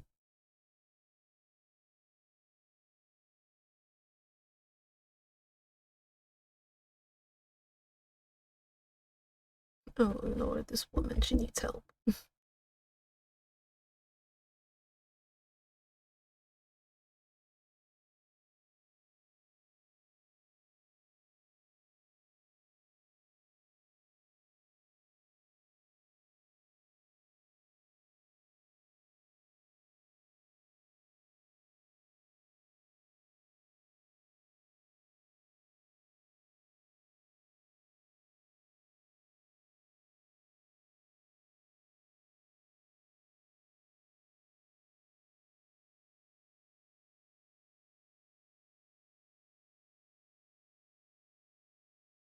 And this is how the committee sees things, is it?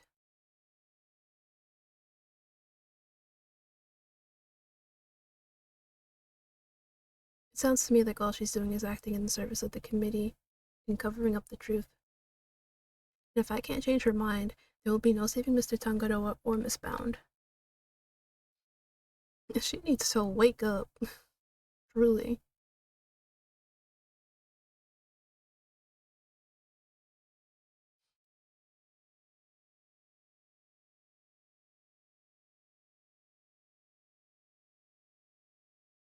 Are you suggesting that Mr. Tangaroa and Miss Bound killed Mr. Frost together?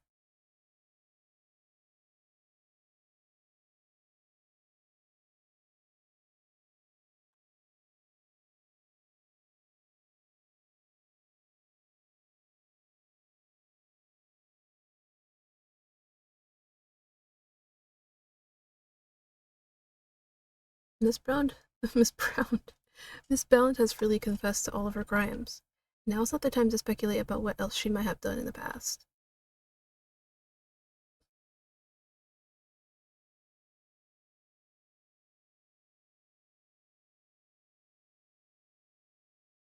Why would Miss Bound have chosen to frame Mr. Gusto for the murder?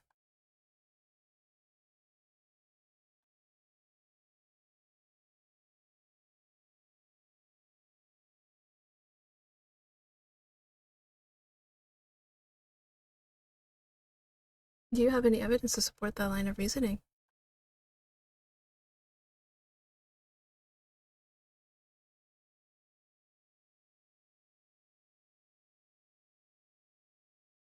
On the contrary, there's plenty we can do.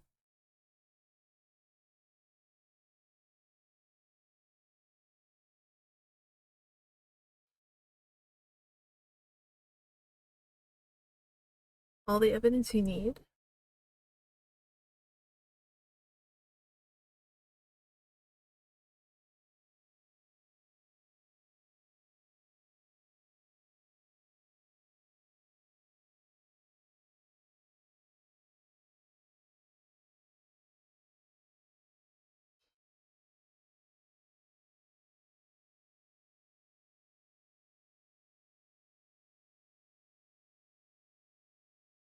Your Honor, I'd greatly appreciate it if we could stay focused on the matter at hand.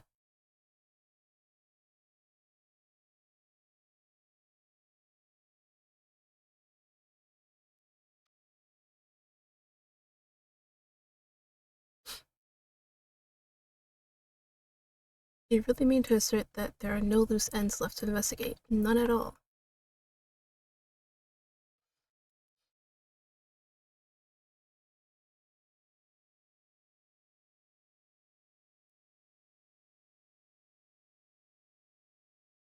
Your Honor, ooh, jeez. I'm certain there's still some. There's still. I'm certain there's something that still needs to be examined.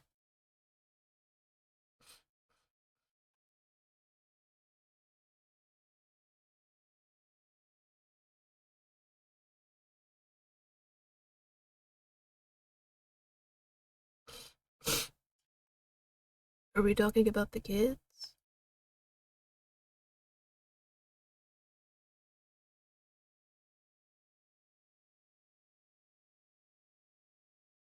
Um, Absolutely the only thing I can think about.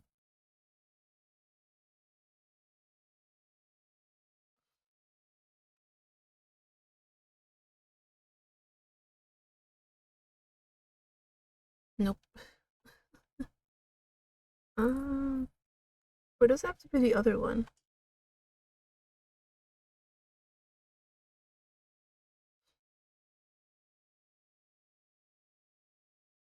I'm sorry.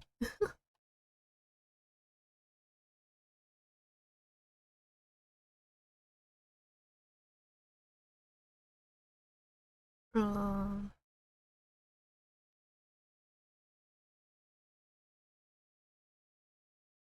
is it not the photo? Or the frame finger mark?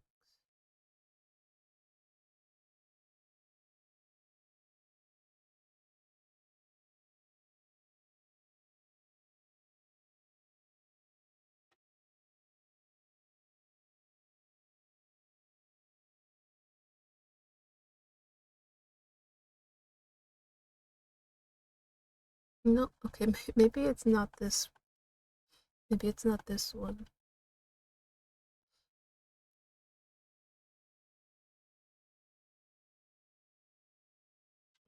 No.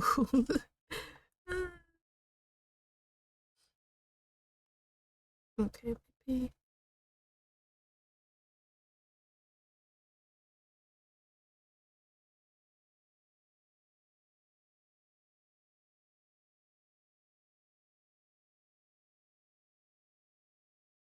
No.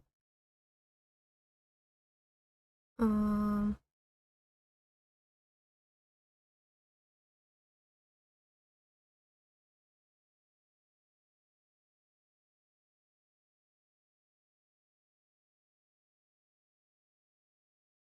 Am I not presenting the right thing?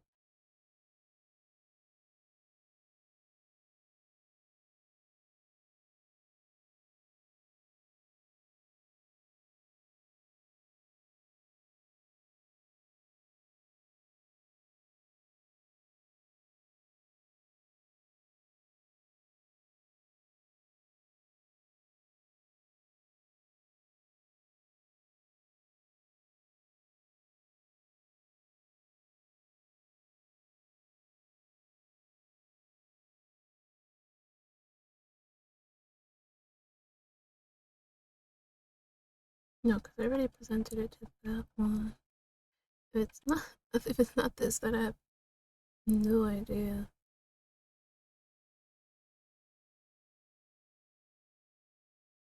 Okay, so I have no idea.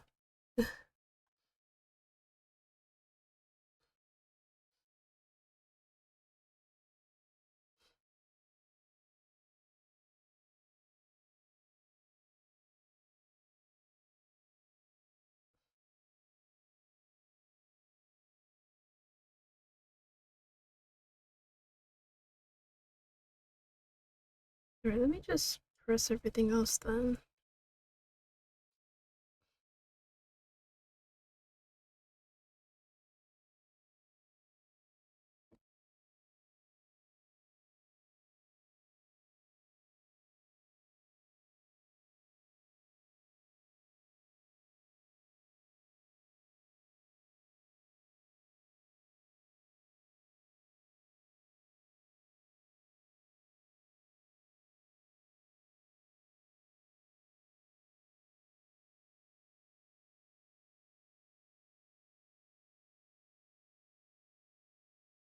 Ugh, goodness.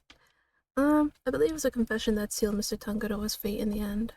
A confession secured by karma, which should surely cast doubt on the final verdict itself.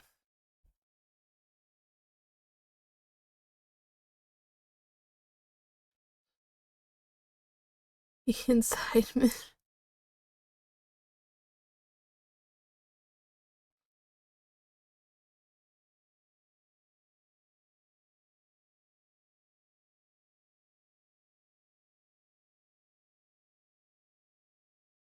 Anyways, they are a prosecutor's worst nightmare. Funny how you don't seem to have a problem working with the police when it suits you, though.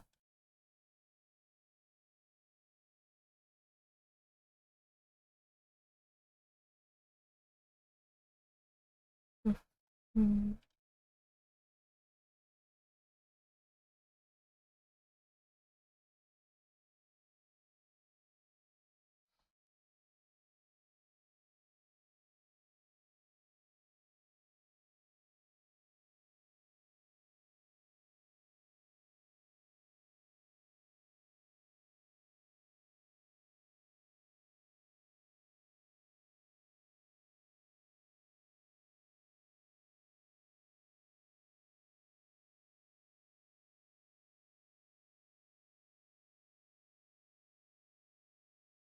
Hey, what is it? What still needs to be examined? Oh, is it his body? I don't know.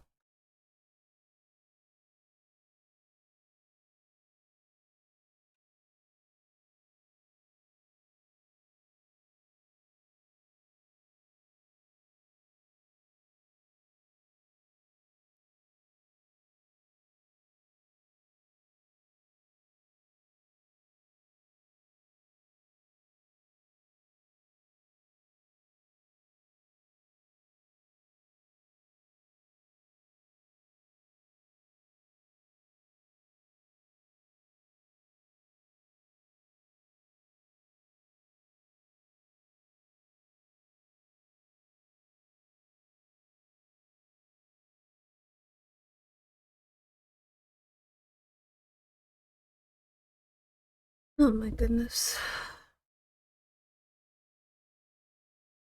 Where? Oh god, I left my phone. Alright, let me give this some thought.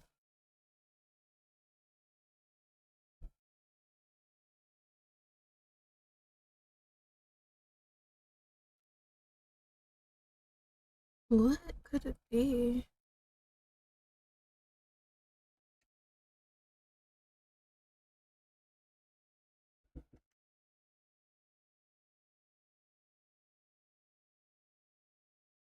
Hmm.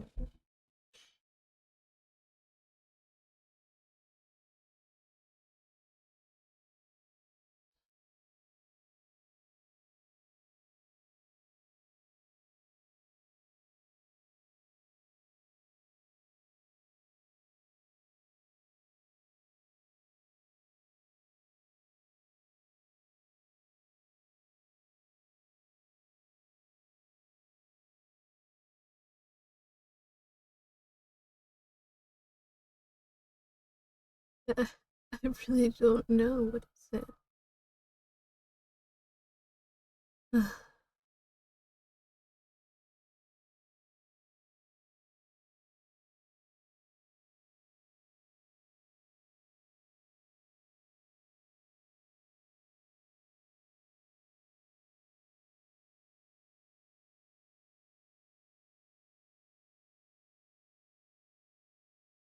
Hmm.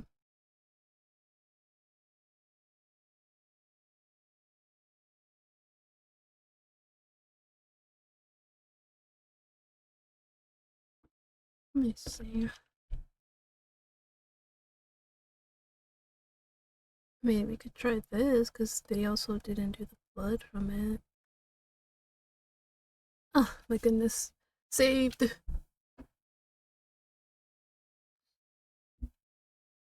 I'm afraid there is still one question concerning the IS-7 incident that remains unanswered, Your Honor. Would you mind taking a look at this? Their test results carried out on the liquid at the bottom of the Gemini case in the winter wing.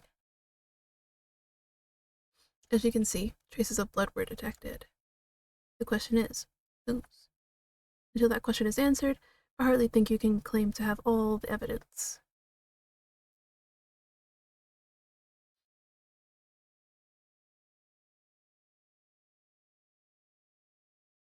Because Detective Gumshoe informed me of the results directly. I was planning to tell Mr. Winter about it myself, of course.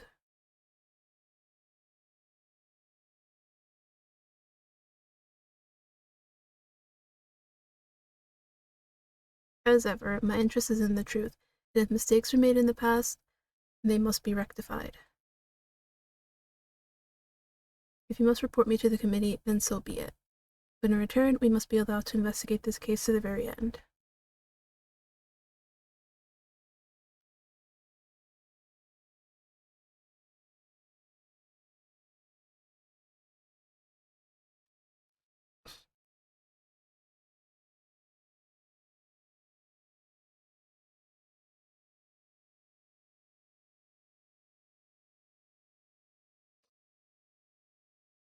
I don't know if that's a satisfied he made it or a damn he made it.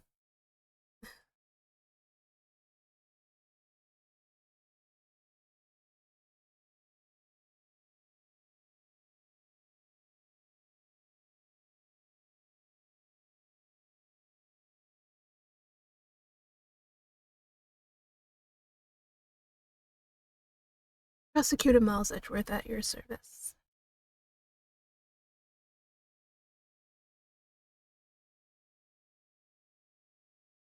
Oh, you're very welcome. After all, if you hadn't lived, we wouldn't be able to ask you what really happened 18 years ago.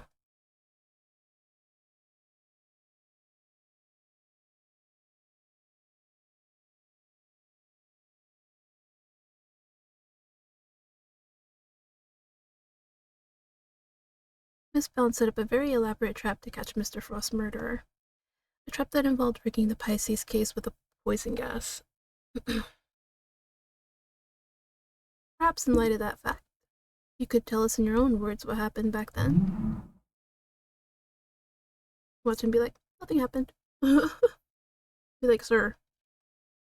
Or perhaps you'd rather exercise your right to remain silent.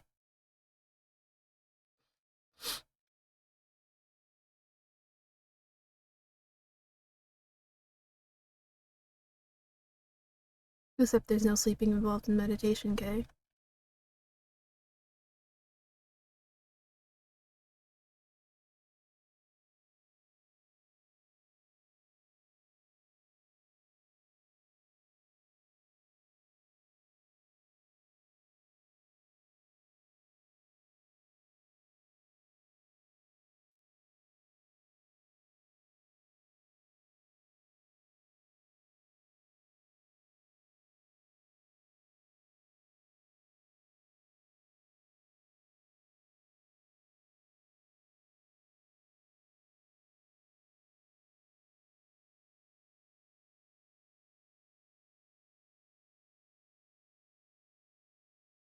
So this is how you mean to play it, Judge Gabel. I'm hoping Mr. Gusto will help you hide what happened instead of trying to correct the record.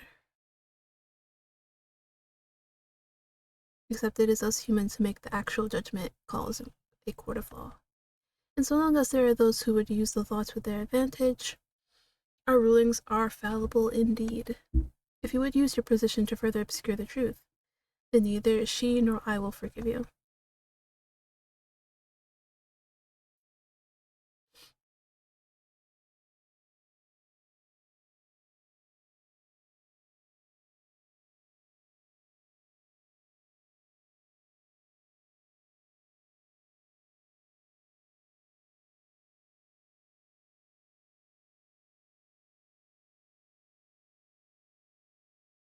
Miss Bound, was there no one at the reception desk around that time?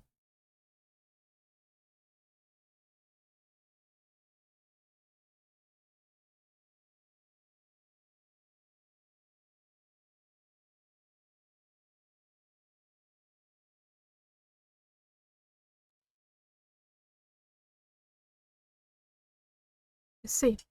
She did all of that just to steer the culprit into the autumn wing, which is precisely where Mr. Gusto went.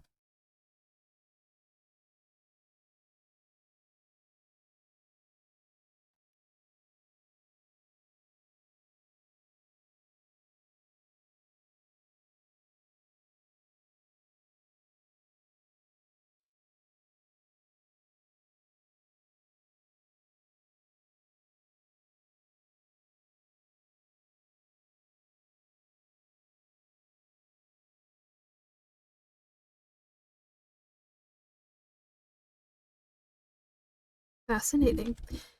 His is the sort of flawless testimony attorneys can only dream of.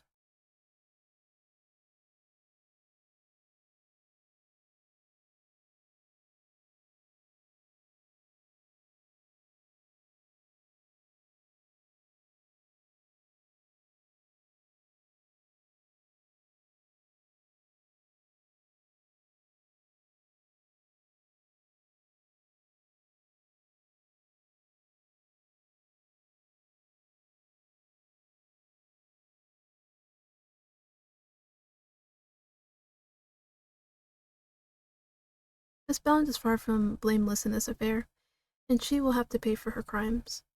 But so will Mr. Frostkiller.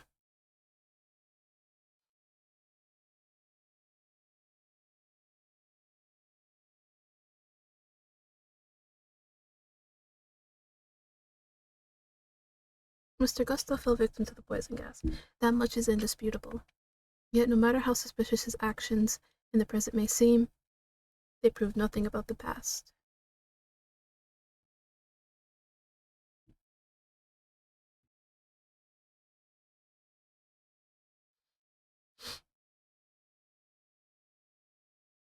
He claims not to have a motive. That can't really be true, can it?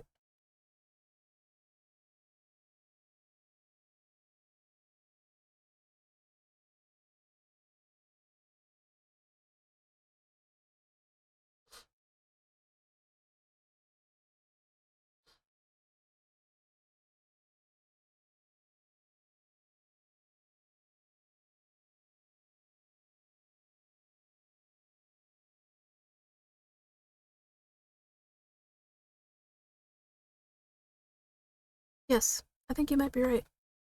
We need to think back over everything we know about the IS-7 incident, especially the questions that never got answered.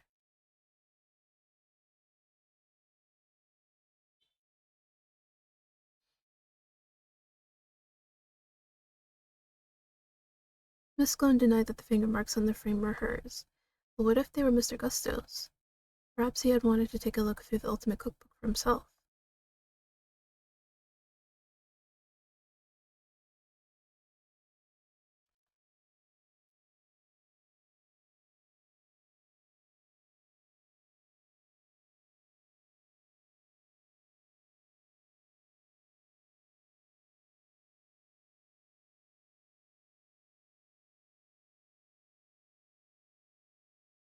My father noticed these things for a reason. Just need to piece them together correctly. In the absence of evidence, it's the only way to the truth.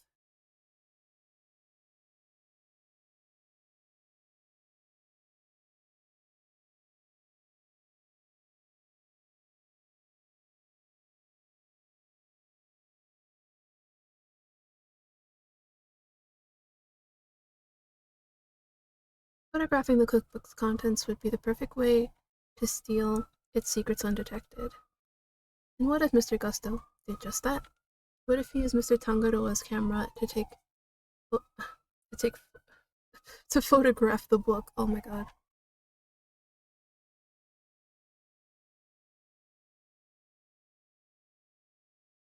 Only question is, when would he have done it?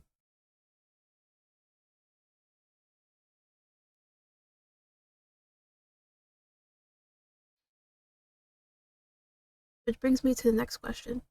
When do we know for certain that Mr. Frost was still alive?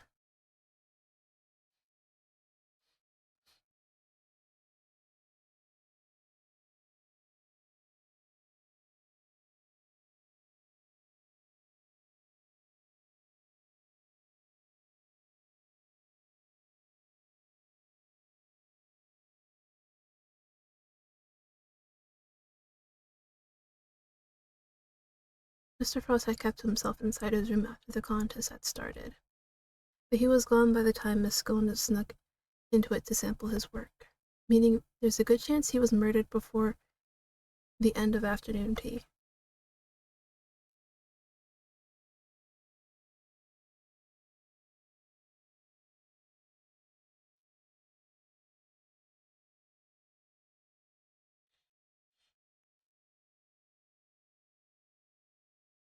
Mr. Gusto, you and Mr. Frost conspired to create works for the contest together, did you not? Mr. Fender was kind enough to inform me. Mr. Frost was in charge of the designs, while you were in charge of the flavor. Is that correct?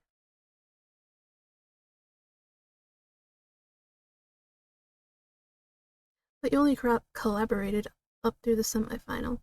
Something changed after that.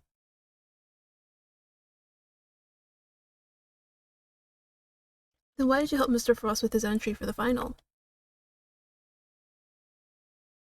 Your own statement made to Mr. Von Karma 18 years ago. You told him that you had been working together right up until the day before the final.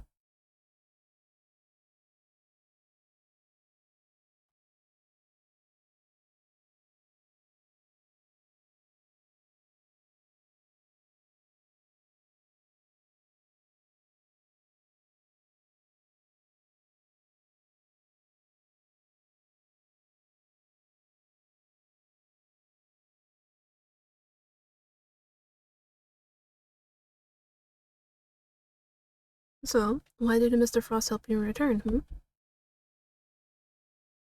I submit that your relationship broke down for some reason, and that became the basis of your motive for murder.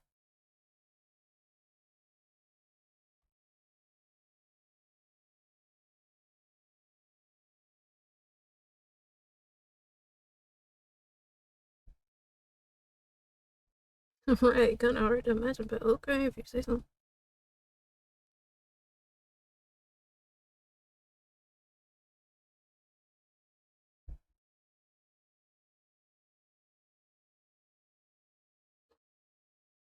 I wouldn't be so sure. It must have been a window of time when Mr. Tangaroa wasn't in his room. And if I can prove that, can prove that Mr. Gusto had the opportunity to kill Mr. Frost.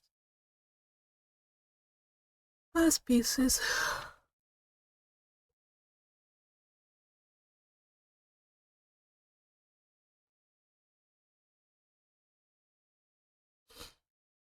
We can be sure that Mr. Frost was alive until the beginning of afternoon tea, making tea time the only window during which Mr. Gusto could have killed him. Sadly, I'm afraid I'm still rather unsatisfied. But things are finally starting to become clear, and the truth will soon come to light at last. Evidence? No. I was hoping I might convince Mr. Gusto to open up to us about it instead. It is. Mr. Gusto, I have a question for you. I said, I have a question for you. You chose to make your entry for the final on your own.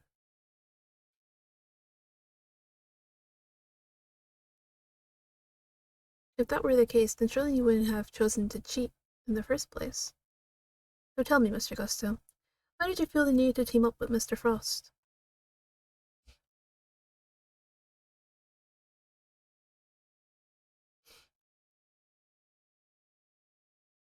18 years ago, Mr. Gusto and Mr. Frost collaborated in the confectionery contest. But why did they work together? And why did they enter the contest in the first place? Okay. Ooh, that's a lot. Jeez.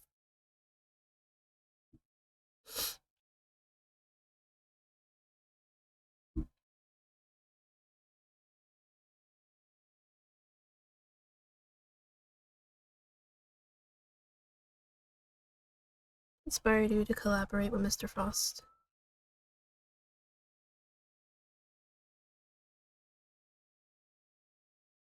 And your decision to pair up with a sculptor had nothing to do with your lack of faith in your skills.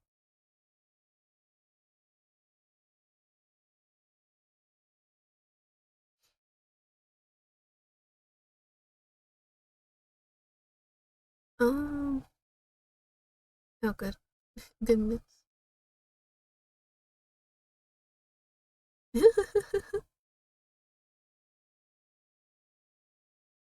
Alright, I can always start over, that's fine.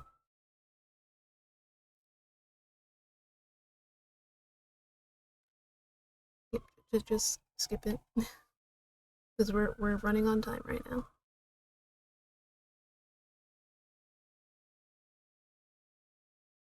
Oh, so you're just two friends who happen to try for the title of world's greatest confectioner.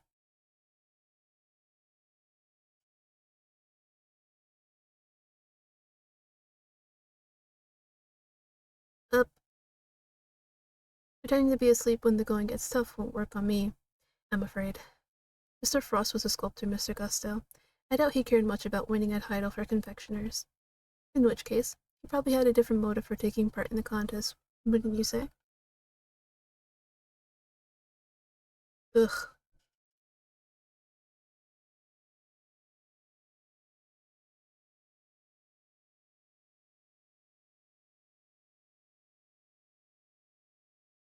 I see.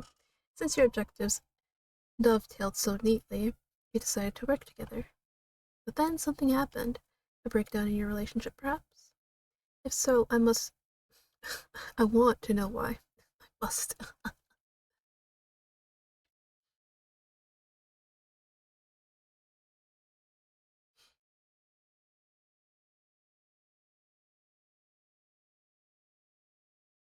No, wait.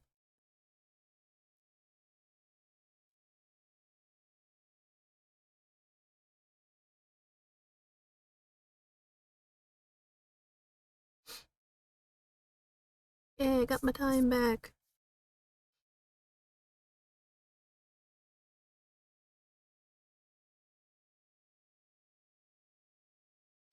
Oh, you two had your eyes on something other than the title, didn't you? After all, I'm not sure the title World's Greatest Confectioner even counts for that much.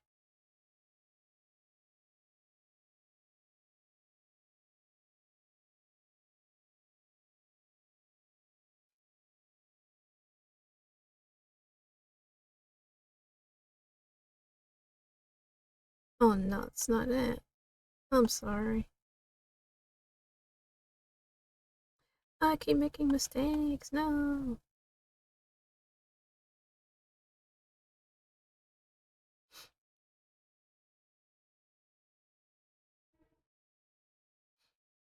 Oh, so you've improved?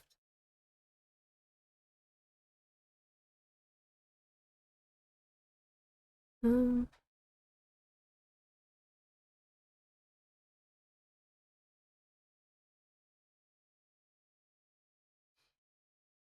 Sounds to me like Mr. Tangaroa's work was especially influential in your earlier studies. In your early studies.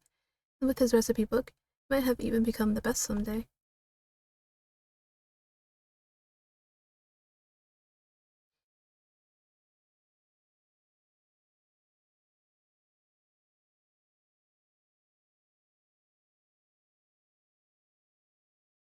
You claim that your only goal was to win the title, yet you also seem to have had an interest in the contest prize, the Ultimate Cookbook.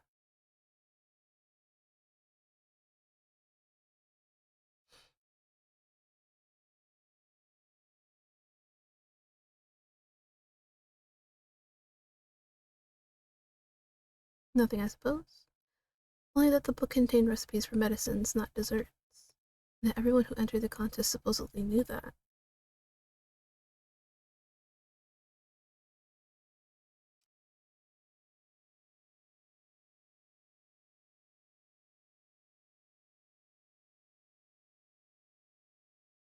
Why he wanted it.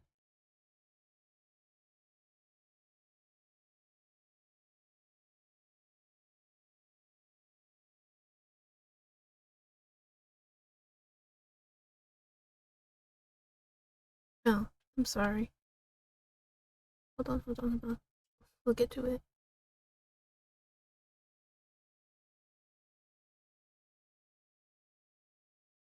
You could have made a lot of money if you sold it.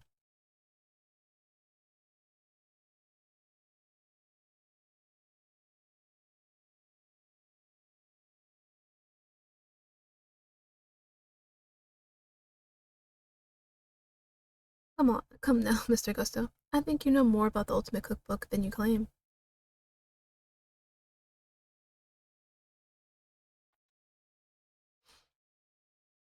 And you know what kind of recipes it actually contained, don't you? And that they weren't dessert recipes at all.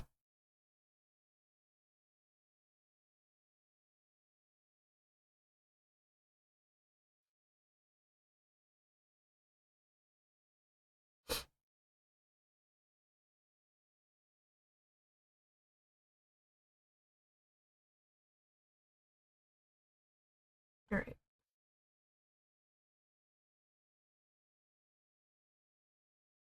Your designs may have improved thanks to your training in Zhongfa, but you clearly didn't do enough work on your skills of deception. You've already admitted that you knew the Ultimate Cookbook was a collection of recipes for medicines,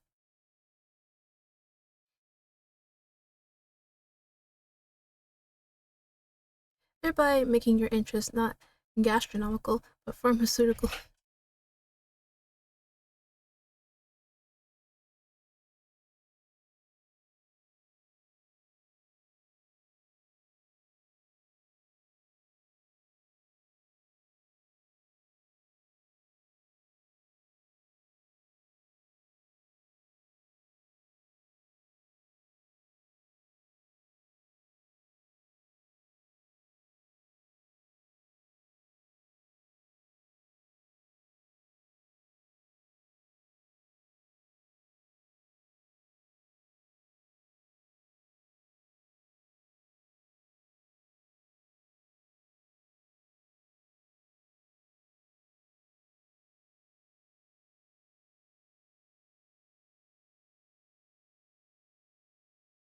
Sorry for that short interruption. I came running in nature. Sorry about that.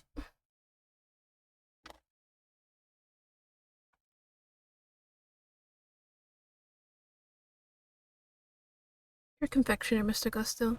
You had no professional interest in revolutionary new medicines, which suggests that your interest must have been personal.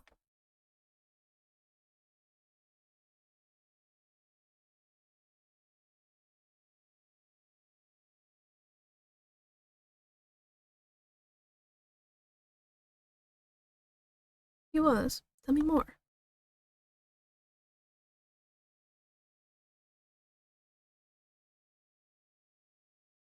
He looks rattled, but I can't let him off the hook.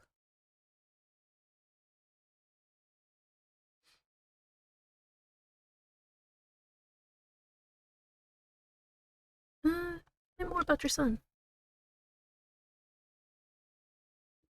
Oh, can you enter the contest in order to help him?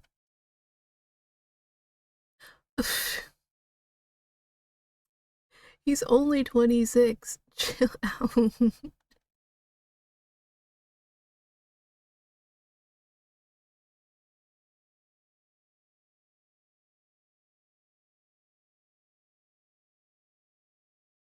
Really? He didn't get in the way of your work?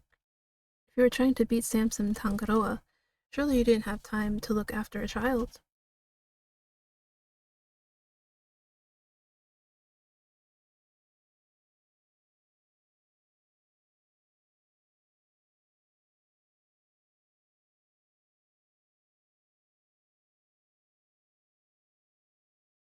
You said your son was sick, Mr. Gusto, and yet he was able to come and join you for the contest.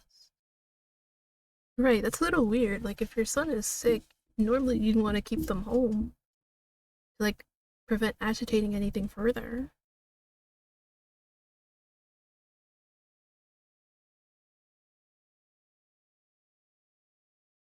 Okay.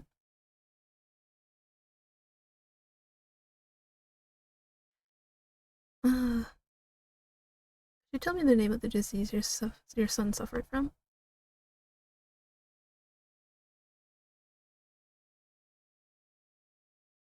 Oh, hey, the clue comes in.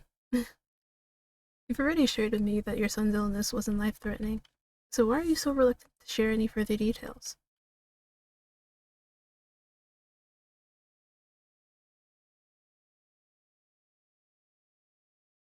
I see.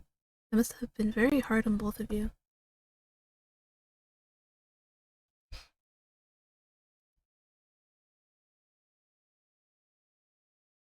So he had the same condition as Tangaroa. Oh,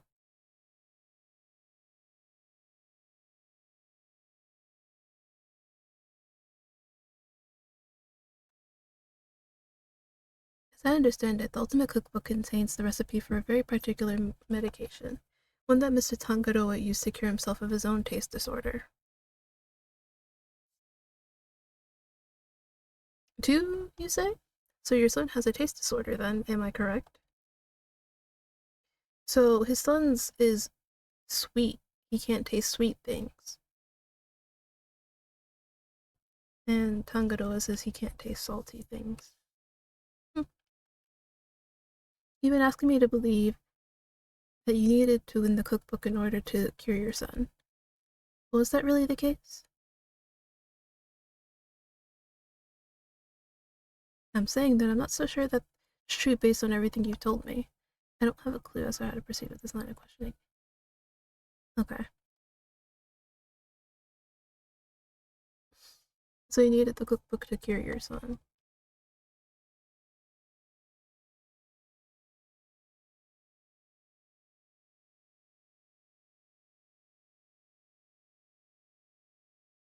And what about Mr. Tangaroa's work?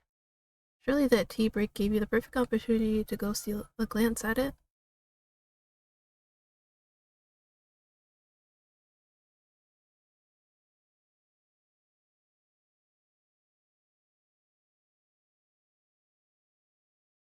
I think you made it abundantly clear how much interest you had in Mr. Tangaroa's work.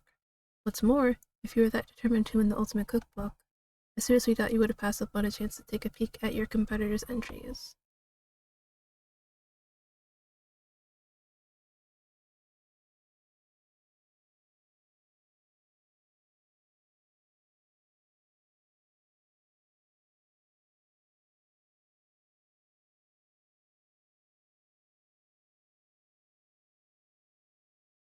He has it too?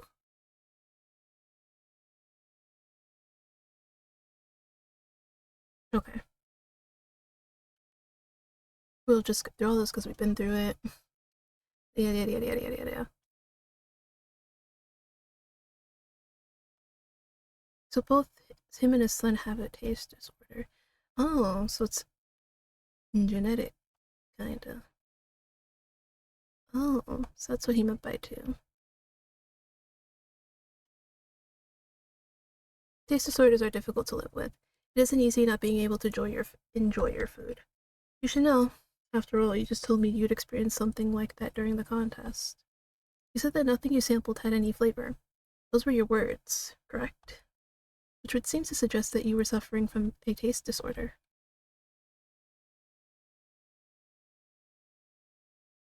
A confectioner without a sense of taste. Not exactly ideal. Are you sure it wasn't actually your own condition you were seeking a cure for, Mr. Gusto?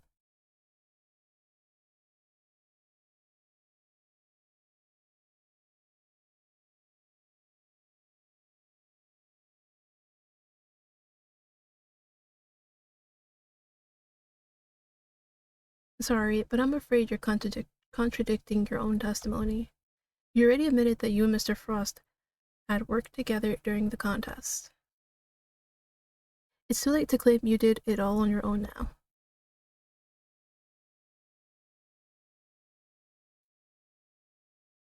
You would have us believe that you're a man of principle, a dedicated student of the confectioner's art. Yet you abandoned those principles and conspired with Mr. Frost to rig the contest. Also, you could cure your own taste disorder.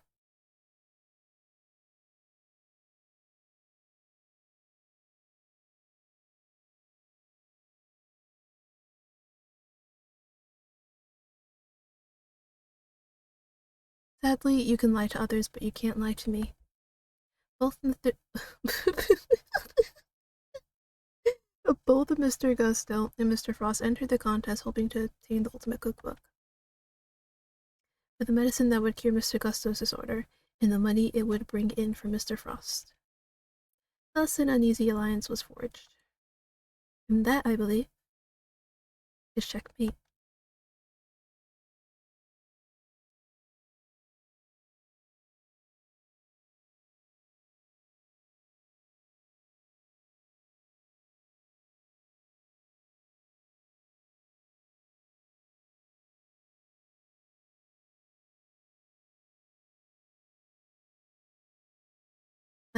Aguisha?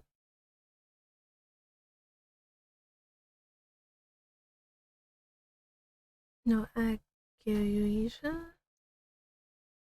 Aguisha? No, anything at all. Mr. Fender, is this what Mr. Tangaroa had as well? Yeah, I'm like, his is different, because he can still taste like sweet stuff and whatnot, just not salty.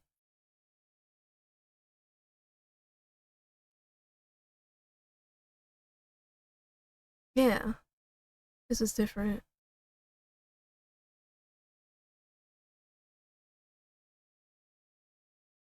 Which is why you needed Mr. Tangaroa's cookbook. Do you admit now that it was the real reason you entered the contest?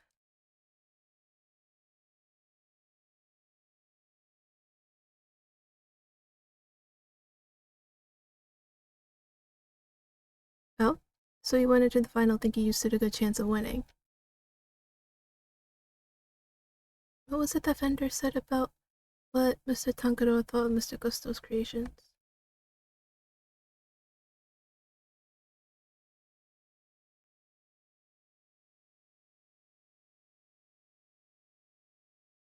We were told that your entry for the final was far from prize-winning taste sensation. From the prize-winning taste sensation you describe. What happened, Mr. Gusto? What went wrong that day?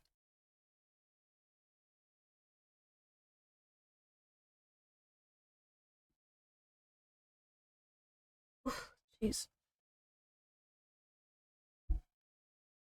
Mm-hmm. Mm-hmm.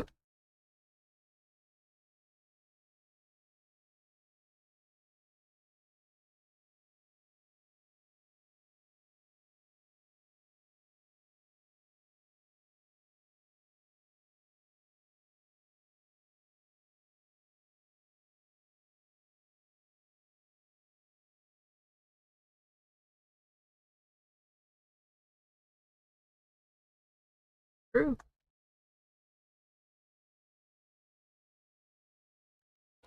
I think I might just have to, Fender, Fenda, Fenda.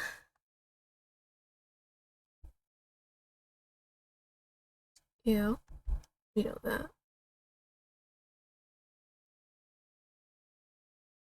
You were serious about winning the title then.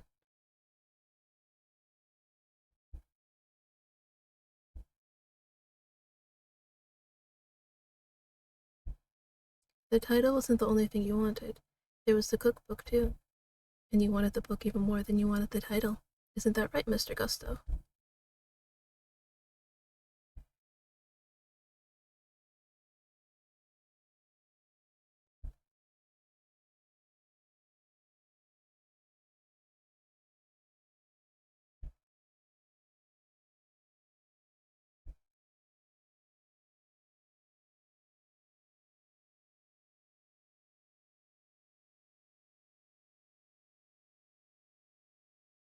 So you're saying Mr. Frost didn't help you at all?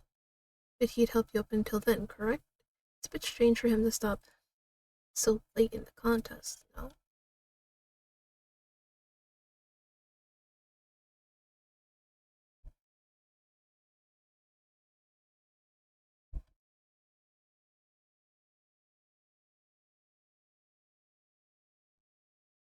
Don't worry, Fender. I can tell when he's lying.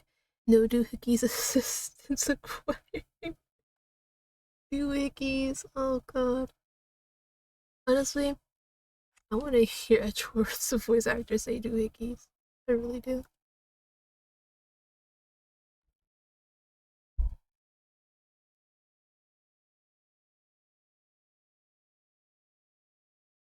And yet, I heard that your creations prior to the final were scored highly for their flavor.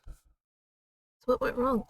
Was there some kind of cooking accident on that day?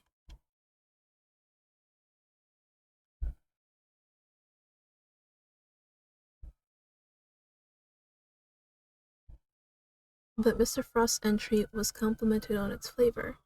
Your sense of taste hadn't failed you then. Did something happen overnight?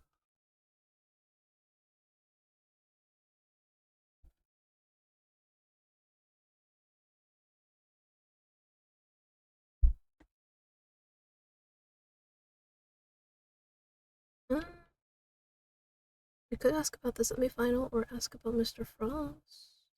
I don't know which one's right though.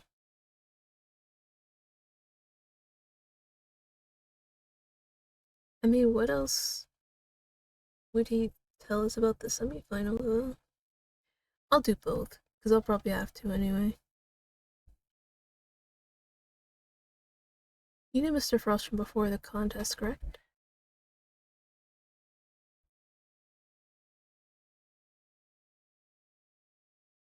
Yeah. There's no coincidence that you both entered the contest, correct?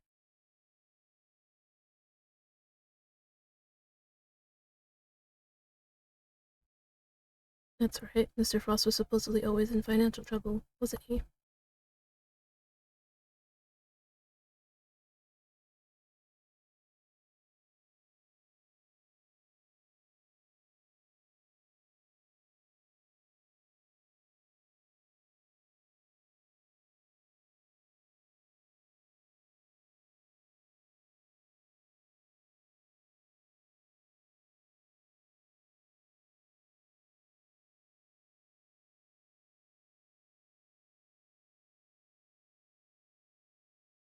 Um,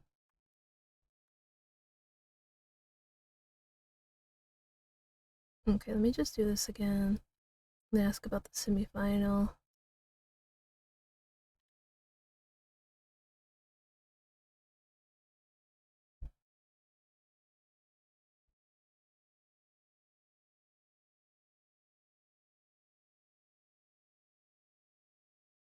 Hmm. So you really completed your final entry without Mr. Frost's help.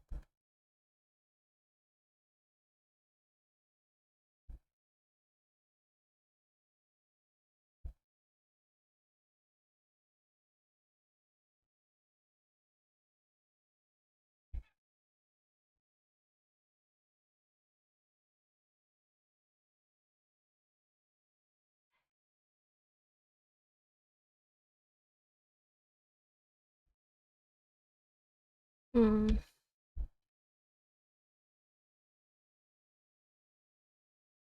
What happened?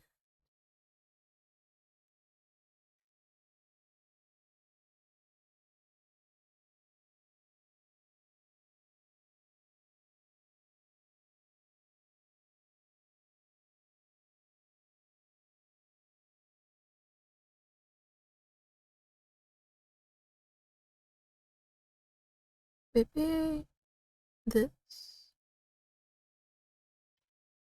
That's the only thing I can think of right now. There's nothing to like really place as far as I can think about the taste. Okay.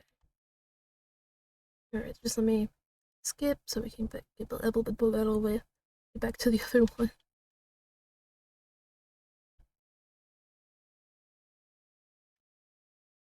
Um, maybe? I don't know. I don't know. Um, oh, okay. I can think of one significant difference between the semi-final and the final. Mr. Gusto, your son. This is him in the photo. Correct. He told me he was here with you up through the semi-final. What indeed? He was here with you until the semi-final. Until he suddenly wasn't for the final. Just as suddenly, your work went from being lauded for its flavor to being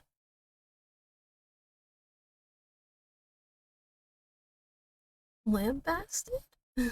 That's a word? For it. I don't think that's a coincidence, do you?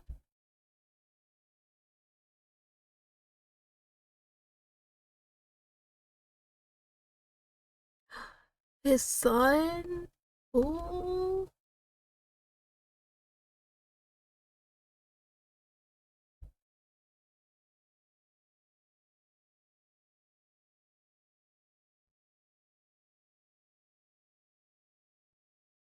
Indeed. Thankfully, we would only have to give such an idea credence if his story were true. After all, how much could the encouragement of one small boy affect the taste of a grown man's work?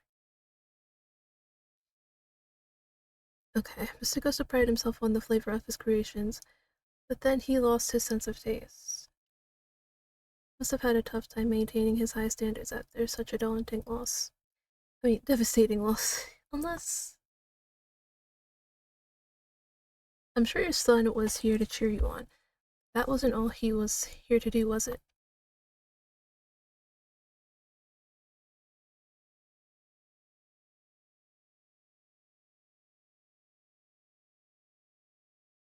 Your son was the one making your entries for the contest, wasn't he?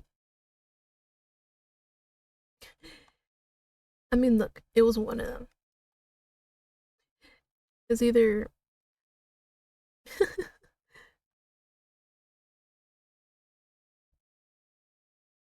Your son knew the taste of your work pretty well, I imagine, Mr. Gusto. In which case, he would have been a good judge of whether something tasted on brand, so to speak, no? You already told us that you were suffering from a taste disorder.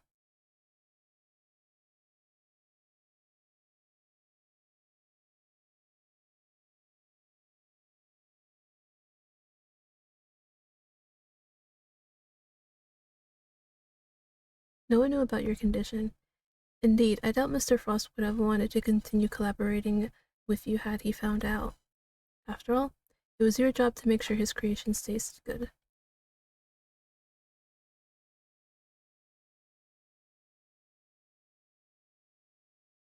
And therefore, your son wasn't just here to support you. He was helping you by taste testing your work.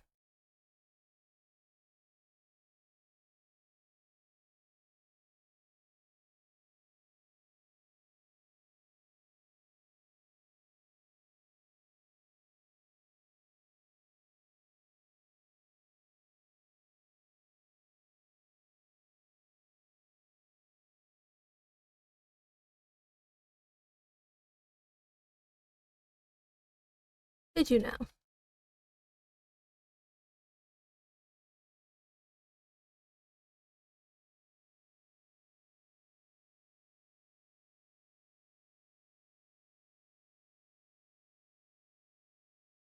In that case, I have to speak with your son this instant.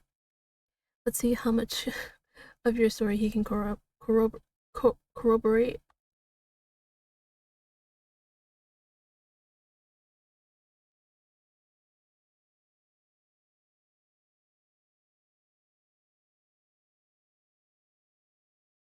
Wow.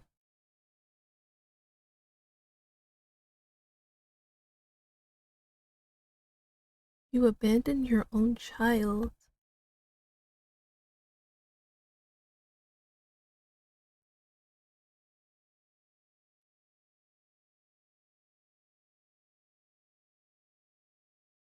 If he killed his own kid, that's insane.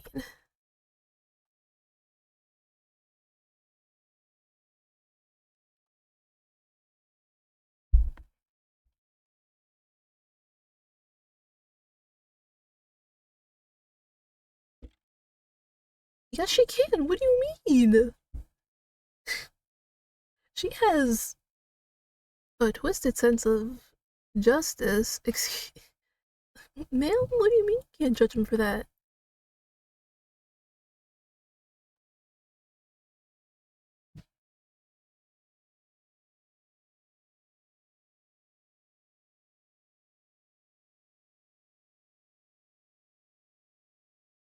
Where are you, Detective Gumshoe?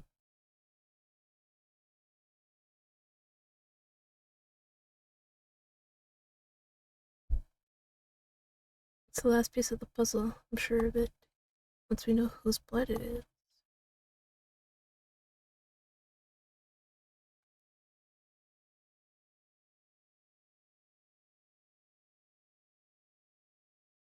Maybe because he tried to open the gates?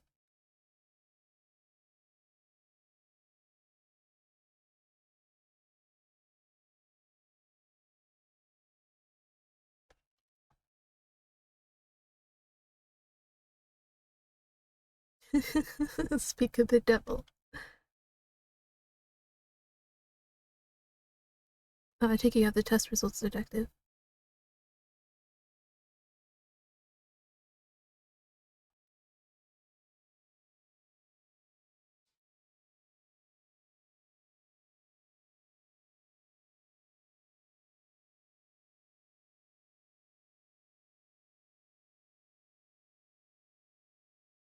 It is indeed the evidence in question, Your Honor.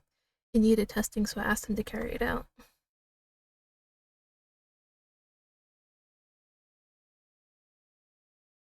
Mr. Winter, I'm sorry I didn't involve you, but this is important. Can we at least hear what the detective has to say? So, Detective Gumshoe, what did the test have to tell us?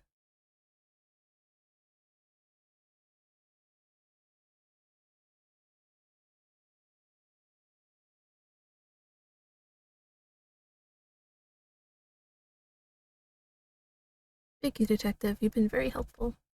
Well, looks like my suspicions were correct.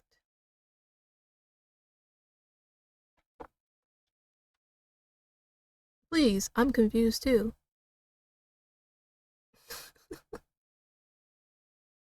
It's only the very thing the perpetrator of the IS-7 incident has been trying to hide all these years.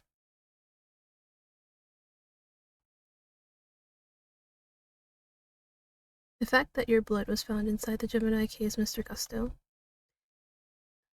is as good as us finding your body, your blood lying right next to Mr. Frost's body.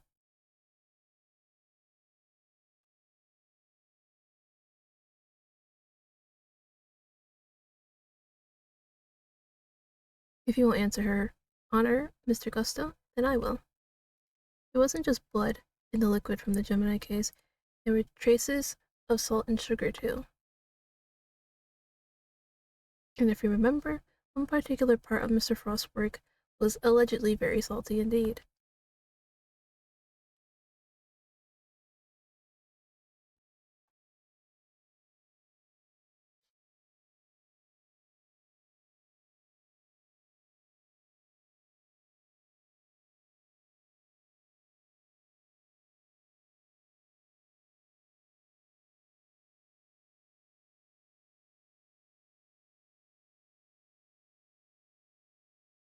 Yes, the lyre, and only the lyre, tasted as if it had been flavored with salt. There were no traces of salt anywhere else in the Frost's entry.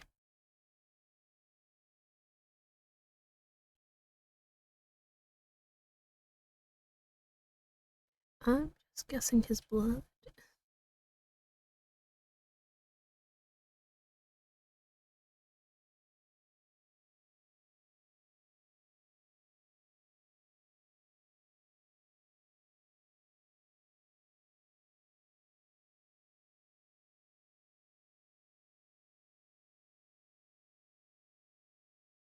Oh, the salt lamp. That completely, like, left my mind.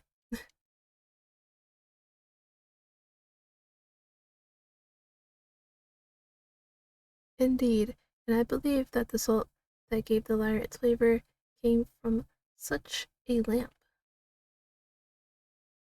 Well, Karma had established that both salt lamps were in Mr. Tangaroa's room at the time of the crime. One of them was used to kill Mr. Frost, and it was stained with his blood. And no corresponding pool of blood was found in Mr. Tangaroa's room.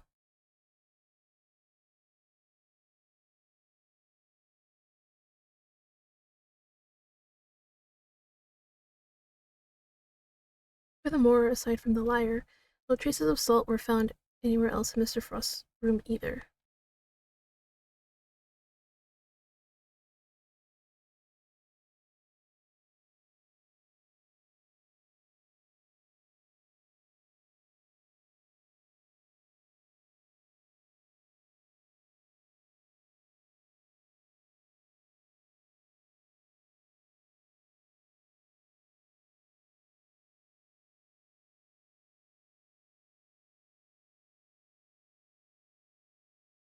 Anyone whose blood was found on one of the lamps would have been a person of interest to the police.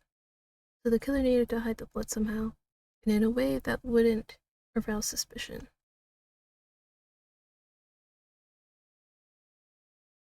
I am.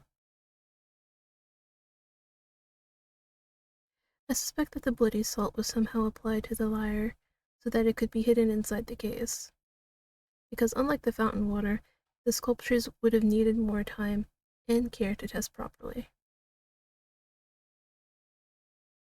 So he waited and waited for his chance to dispose of the lyre undetected. 18 years ago, Mr. Frost's body and the evidence pointing to his killer were taken away together. This, of course, was not part of the perpetrator's plan, and thus a new dilemma arose. How could he be sure that neither Mr. Frost's body or the evidence wouldn't be discovered someday?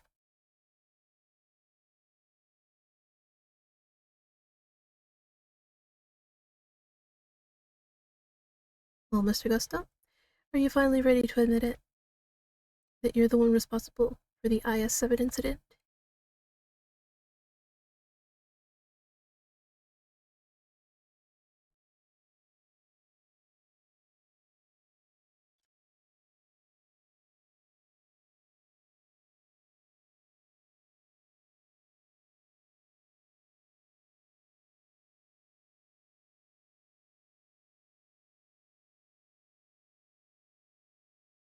Oops. You admit it then? That you murdered Artie Frost?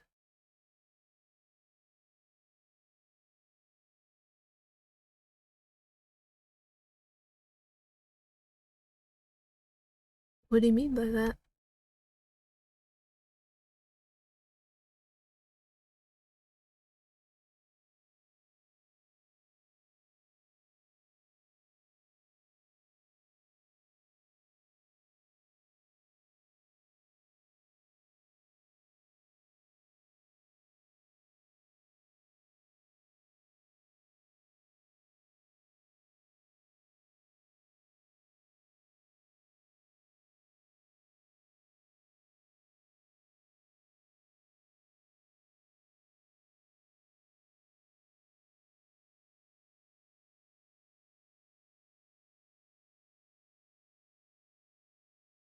So much for the pride you claim to have in your ability to make delicious desserts.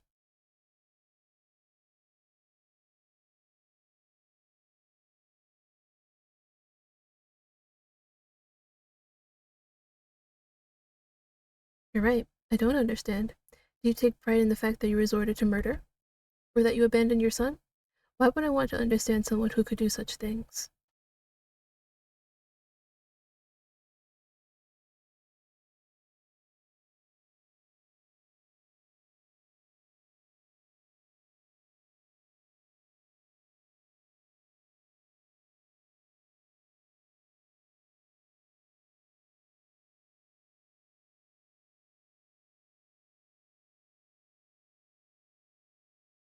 With this disappearance, so too went your chances of winning, correct?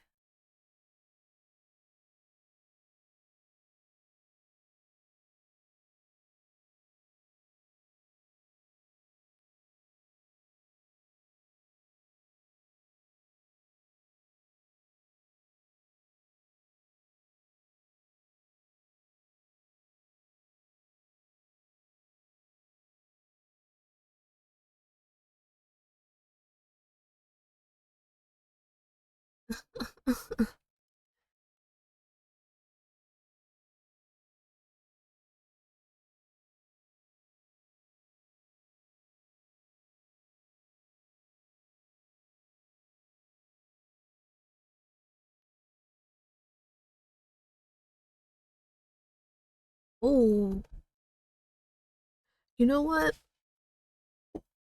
I'm not saying Frost deserved to die, but he deserves something bad to happen to him. Like, how do you, bro?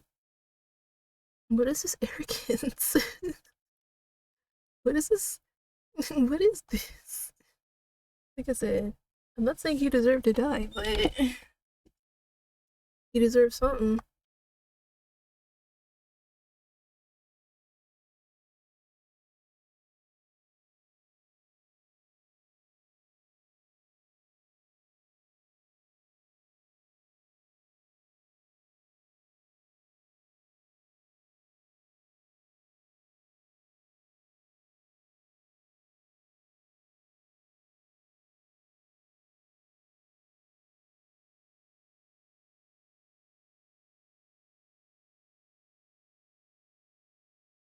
So you did decide. So you decided you had to kill him.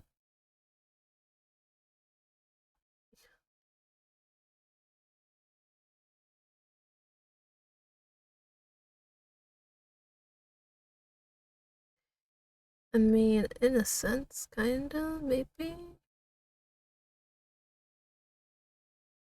So that was the impetus behind it. What word is that?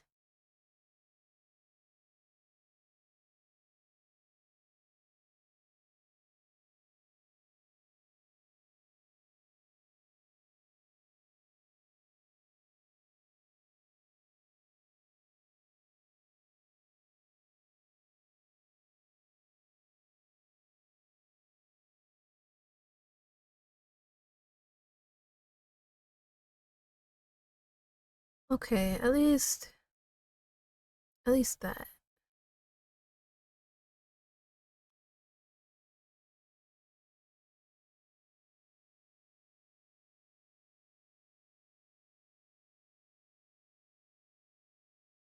There's only one reason to plant the murder weapon in the room of another contestant, and that's to cast suspicion on that person.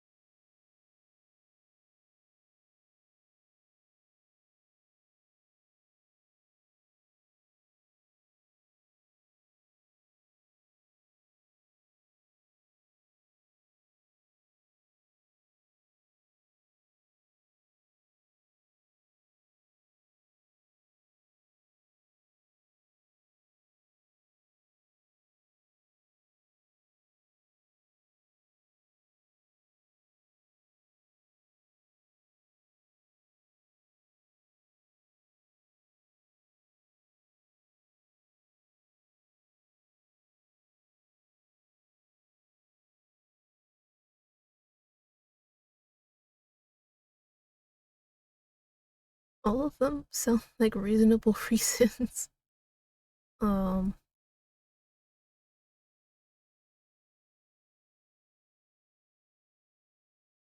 Literally all of them are reasonable. I'm just gonna guess all of them because I don't know.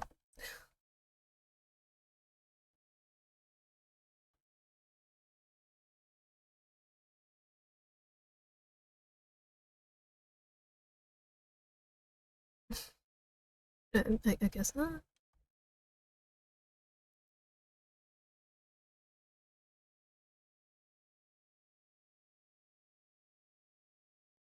If they determined that the murder occurred during the afternoon tea, he would have been an obvious suspect.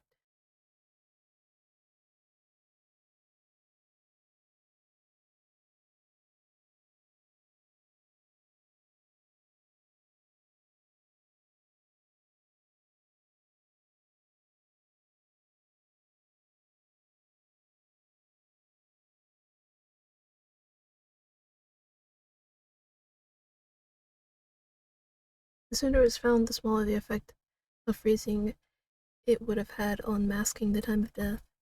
Therefore, he needed to disguise it, at least until it had fully frozen.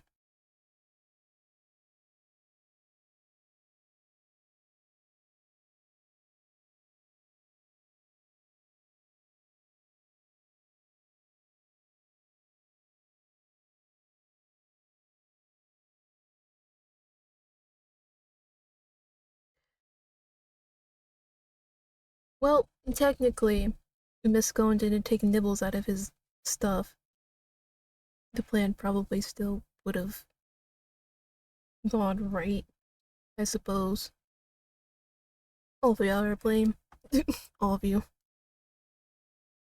No, you wouldn't have found the body. She didn't take nibbles. But then again, he would maybe been acquitted if they found the body, which you took away. Yes, it actually is, because if she didn't move sculpture, then you know.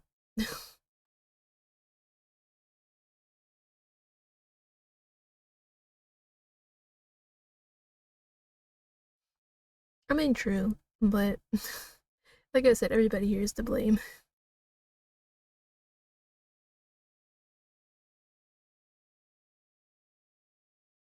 So then Von Karma had unwittingly placed Mr. Tangaroa under arrest in the absence of a body.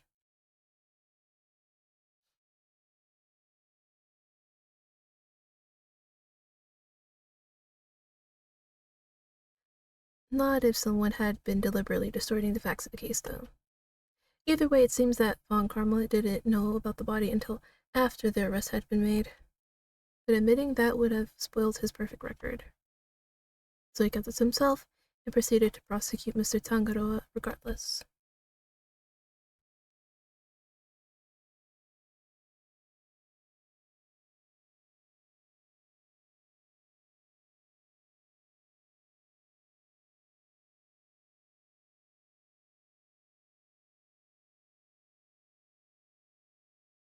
Because again, it's been over 15 years. You can't.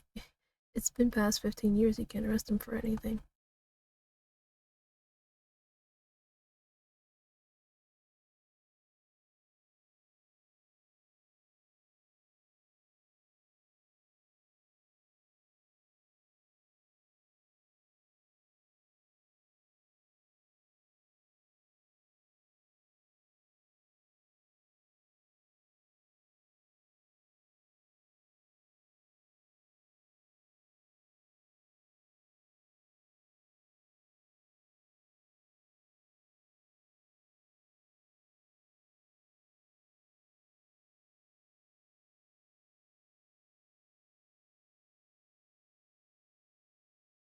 Once the statute has expired, he can't be charged. So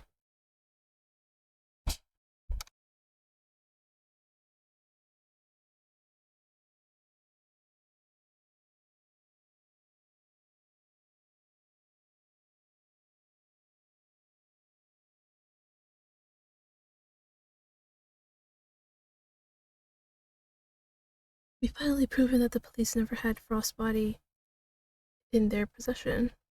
Even if we can't arrest Mr. Gusto, surely Mr. Tangaroa has grounds for a retrial on that basis.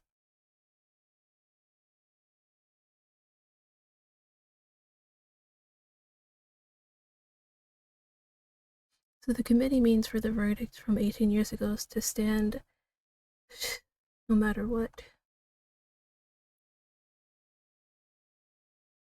Must be something we can do. Something to bring Mr. Gusto down.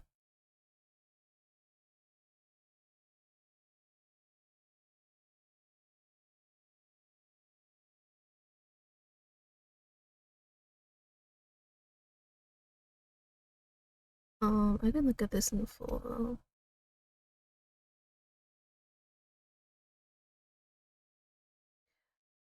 Oh, right, it's suspended.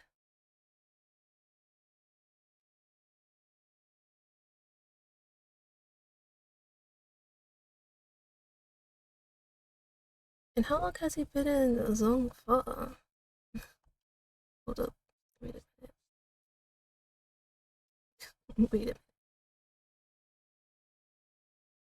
No? Oh, goodness.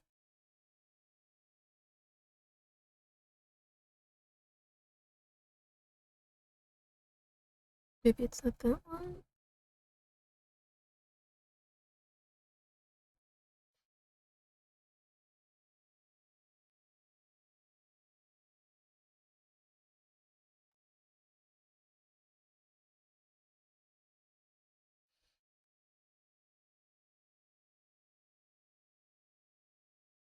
Um,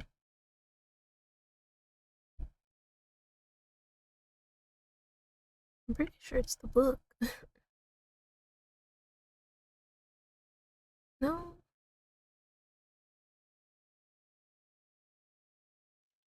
I know I'm right. What am I doing wrong?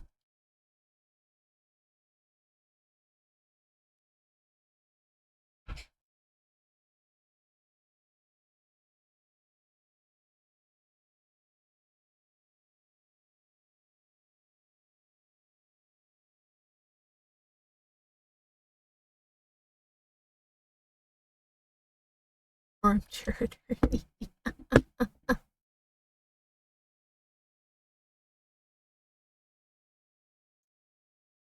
Oh my goodness.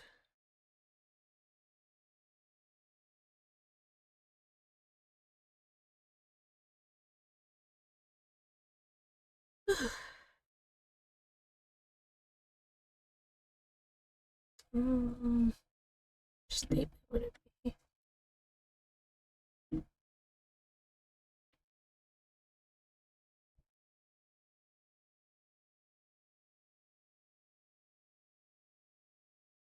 Hmm.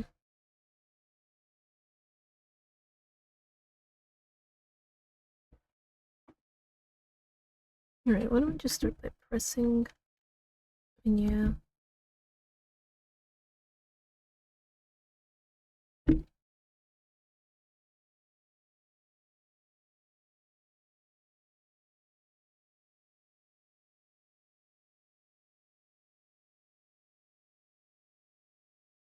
Oh, very well. Tell us where you've been and what you've been doing since the incident.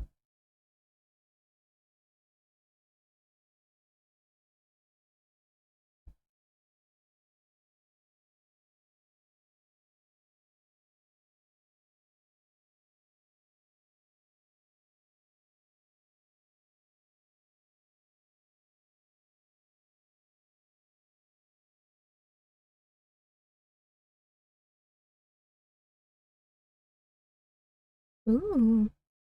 Now it actually looks like a wolf. And all on the backs of those whose lives you destroyed.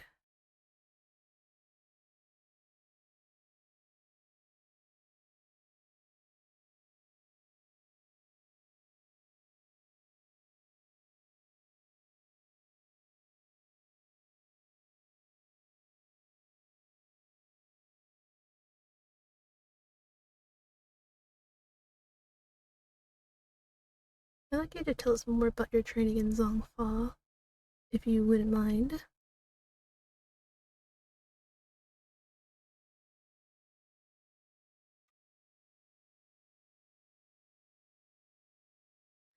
Zongfa, and you were there for a while, I imagine.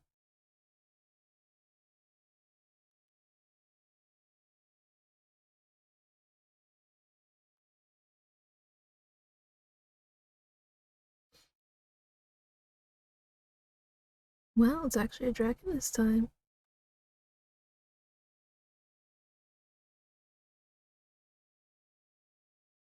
So he spent some time in Zongfa training.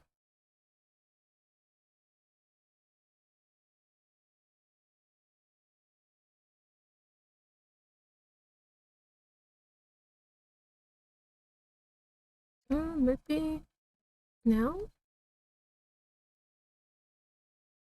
There we go. The stat the statute the statute of limitations for murder is subject to the following condition. The statute is suspended should the suspect flee to a foreign country, which means that the time he spent abroad doesn't count towards the time under the statute.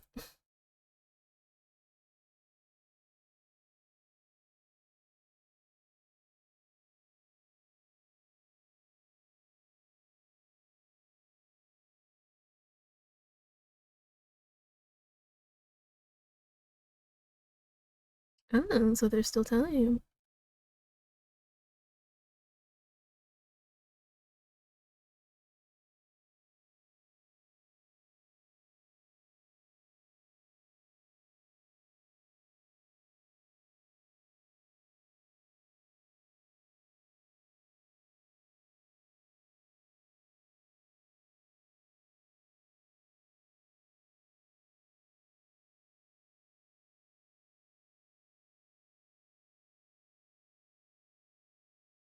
He's just been stringing us along this whole time.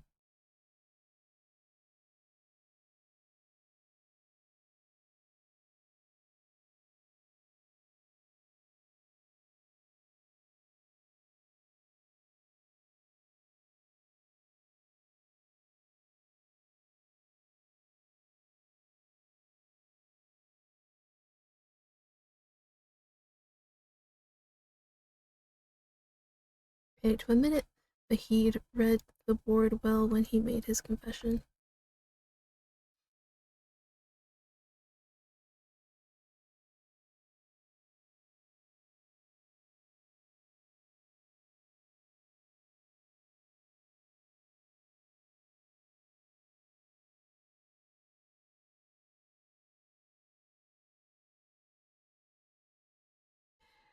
There must be something I can do.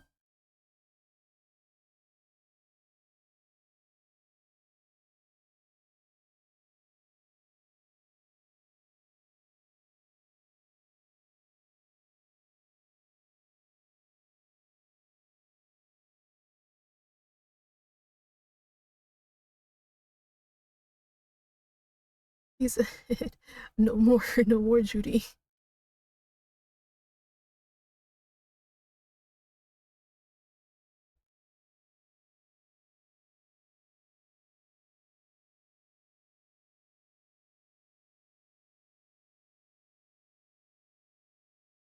The accomplice part. What was the accomplice part again? It's also suspended from the time any accomplice's indictment to the end of their trial. Okay.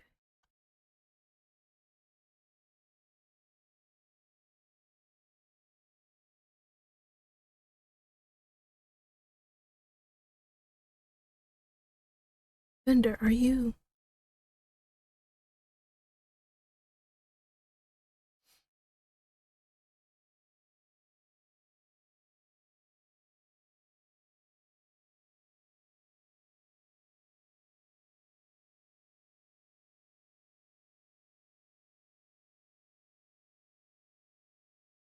Bringing Mr. Gusto to justice can only happen if I use the outcome of that hard-fought trial. So, should I raise an objection and play that card or not? Yeah, I'm gonna do it.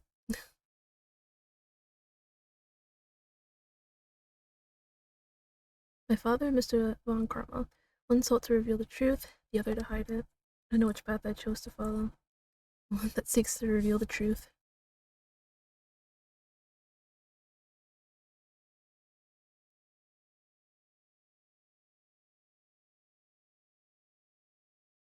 No, Your Honor, Mr. Carmelo Gusto is absolutely guilty. I refuse to let him walk away.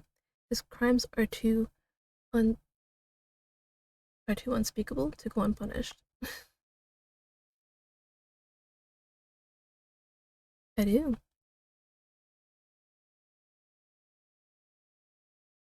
I mean, all I can do is give the book. Nope. Oh, I have to do the file first. Okay.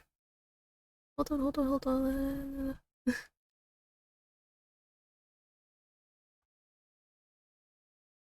Okay, I have to do the.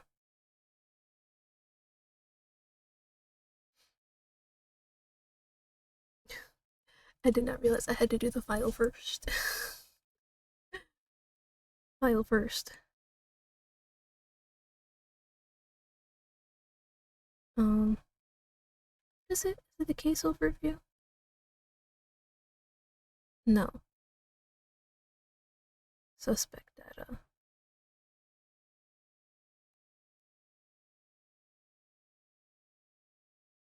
I'd like to direct your attention to the page concerning the suspect.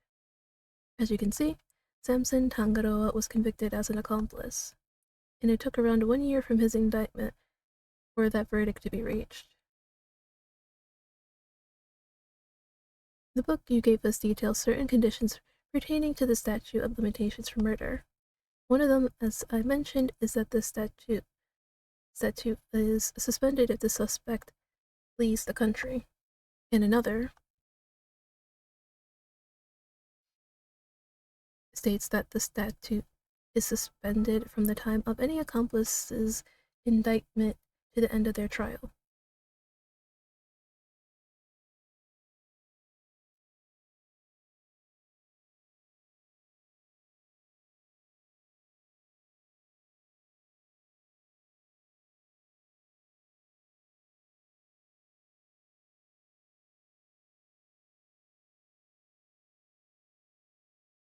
Oh, we know it. It's what we've been trying to prove all along. And in a pleasing twist of fate, his wrongful conviction will be the very thing that sets him free. If you spent 3 years in Zongfa, and your accomplice Samson Tangaroa was on trial for 1 year, it means you can still be charged with Mr. Frost's murder up to 19 years after the fact. In other words, the statute of limitations hasn't expired at all.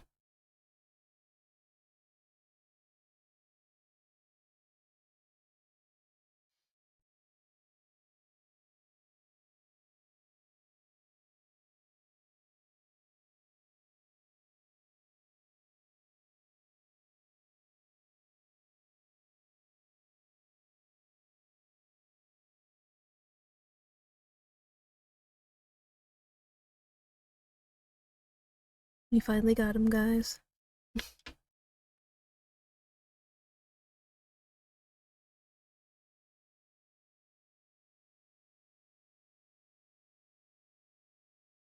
More's the pity.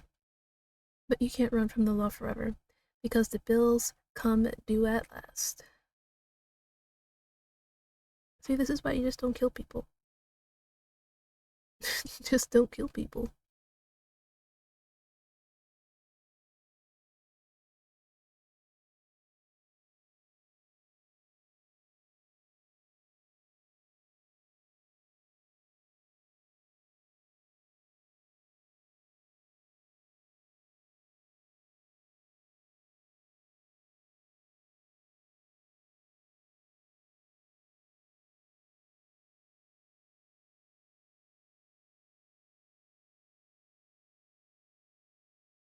But hey, at least she won't be charged for homicide, just attempted homicide.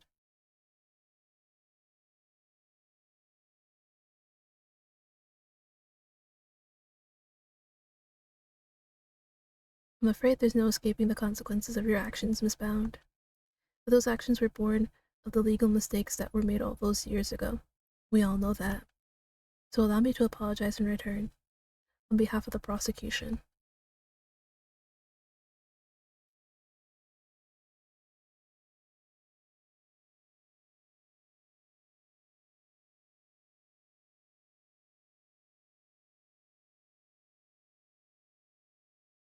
Aww.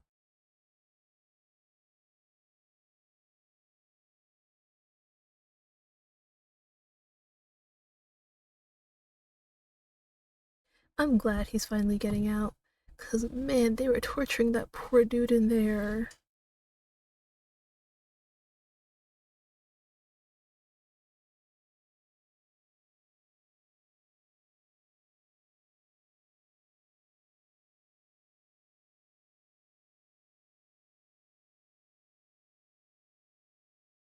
Judge Cabell, why did you lie to us? You implied that there was no case for a retrial. But as we've proven, that wasn't true. Surely anyone truly committed to seeing justice done would have called one as soon as the body was found.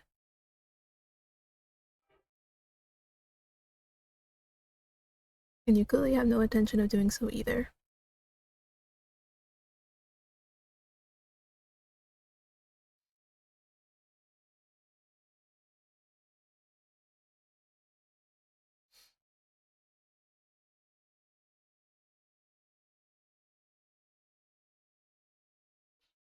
Not everybody's corrupt like you, miss. I really hate the act holier than thou corrupt types. It's so annoying. Regardless of how it may all play out, I will never regret what we accomplished here today.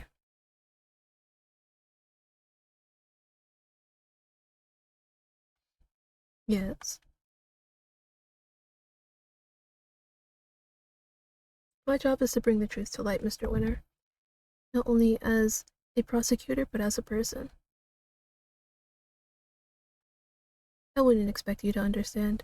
Not as long as you believe that closing a case makes you a winner.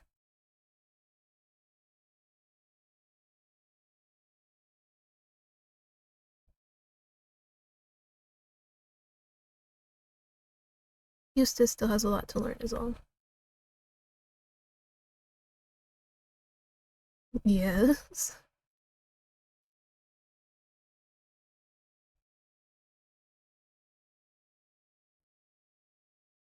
Of course.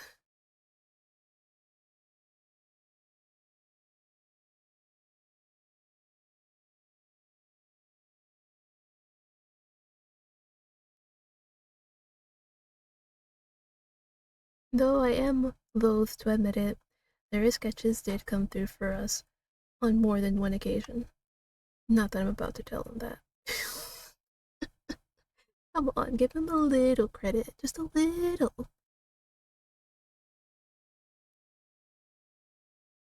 Calm down, Larry. I wasn't glaring at you.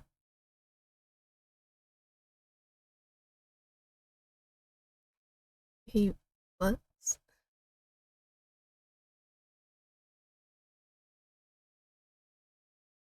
Yes, of course. We get to see him again after so long.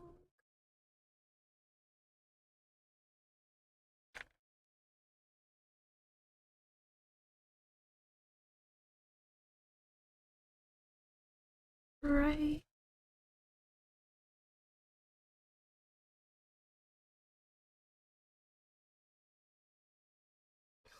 I'm glad they'd still let him bake. Hmm. Didn't we find a few slices of chocolate cake in the prison the other day? Could they have been some of Mr. Tangaroa's baked goods? Oh my god, he's aged.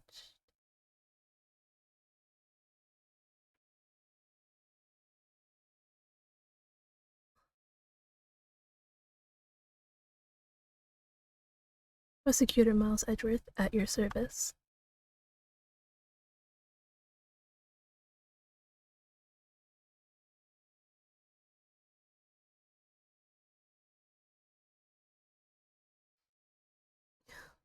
Really did.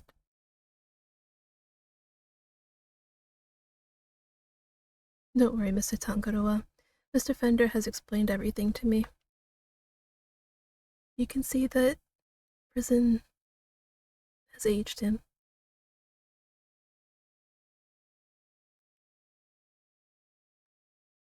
Yes, the truth. See, what happened was,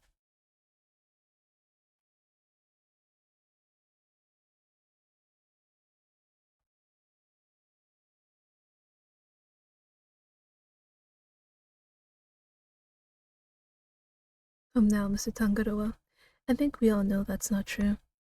The bond between the two of you has held strong for all these years after all. I guess I'd better show him. I have to say the candy, right?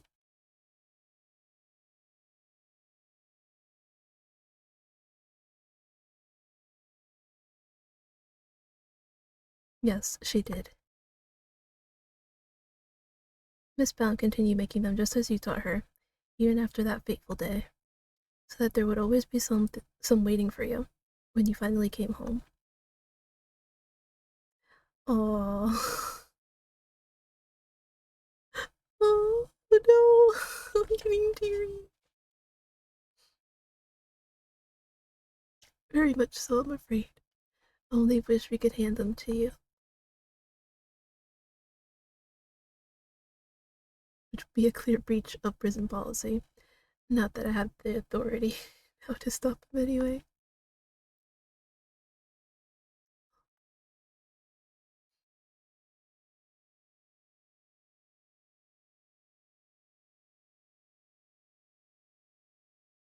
Oh man, this is making me cry.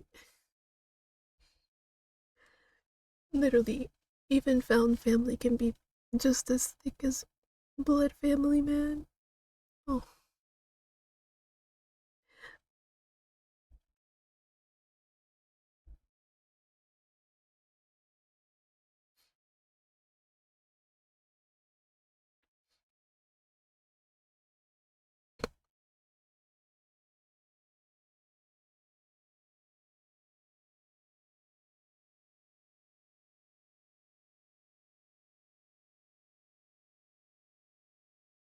oh,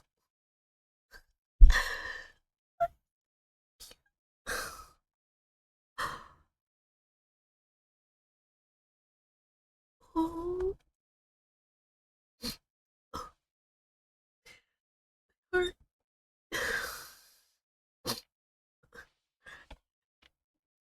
Oh my god.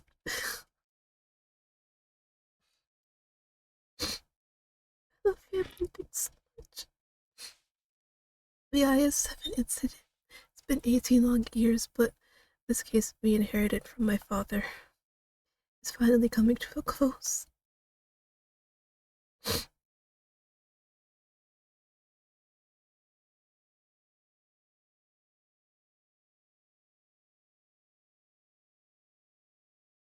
Not at all. I simply made the call that felt right to me.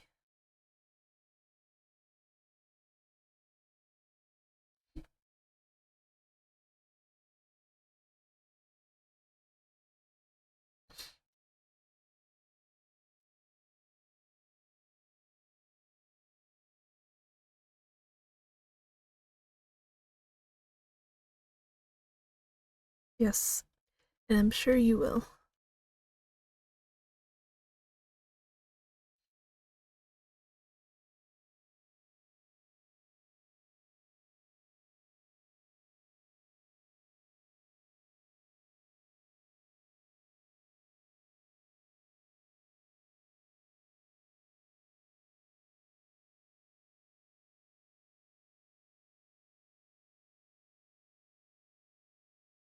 The potential for growth and change.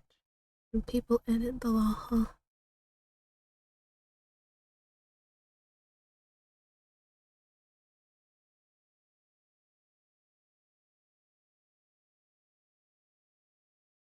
I know.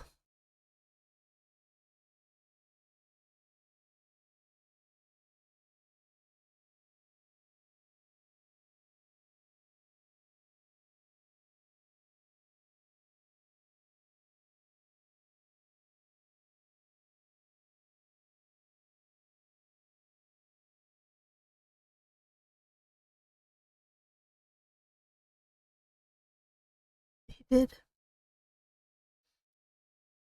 And honestly speaking, I'm the one who owes him a debt of gratitude. After all, he gave me the chance to reckon with my father's final case.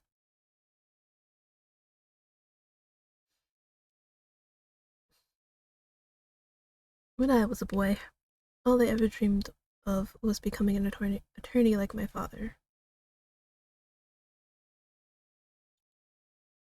But then, during my time with Von Karma, I learned the way of the prosecutor instead.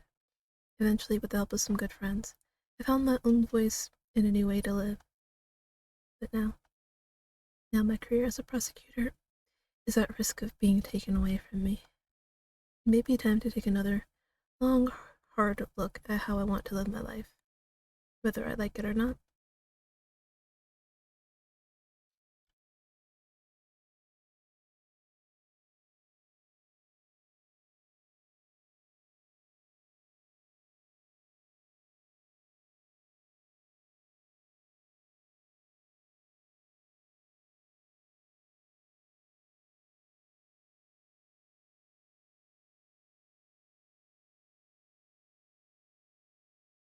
Oh,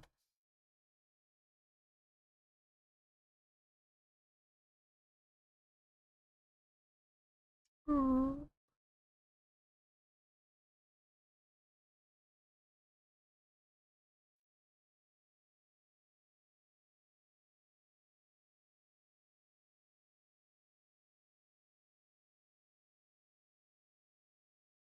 oh.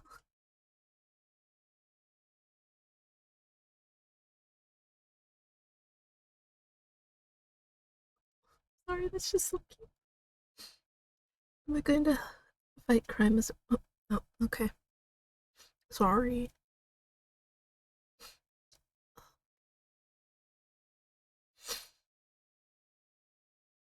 And that's the end.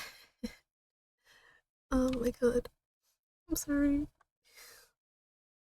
Still thinking of Samson and Judy. Oh my god. Okay, so this is the end, guys. Thank you guys for watching this journey. I did not expect to cry towards the end. Um, so yeah, I will see you guys in the next video. Yes, I promise I will be uploading another series on the Lost Demon video soon. I have not forgotten. I promise it will be soon. So yeah, hopefully you VOD watchers and video watchers, eventually stop by the stream one day. As you guys know, I stream on Twitch. I usually stream in the afternoon time of EST. Sometimes it's 12 p.m. So yeah, usually start around 12 p.m. to 2 p.m. EST. But again, if you guys can't make it, I am glad that you are still here watching my VODs and stuff like that. And keeping this from being long-winded, goodbye, and I hope you have a great day, night, whatever it is. Bye.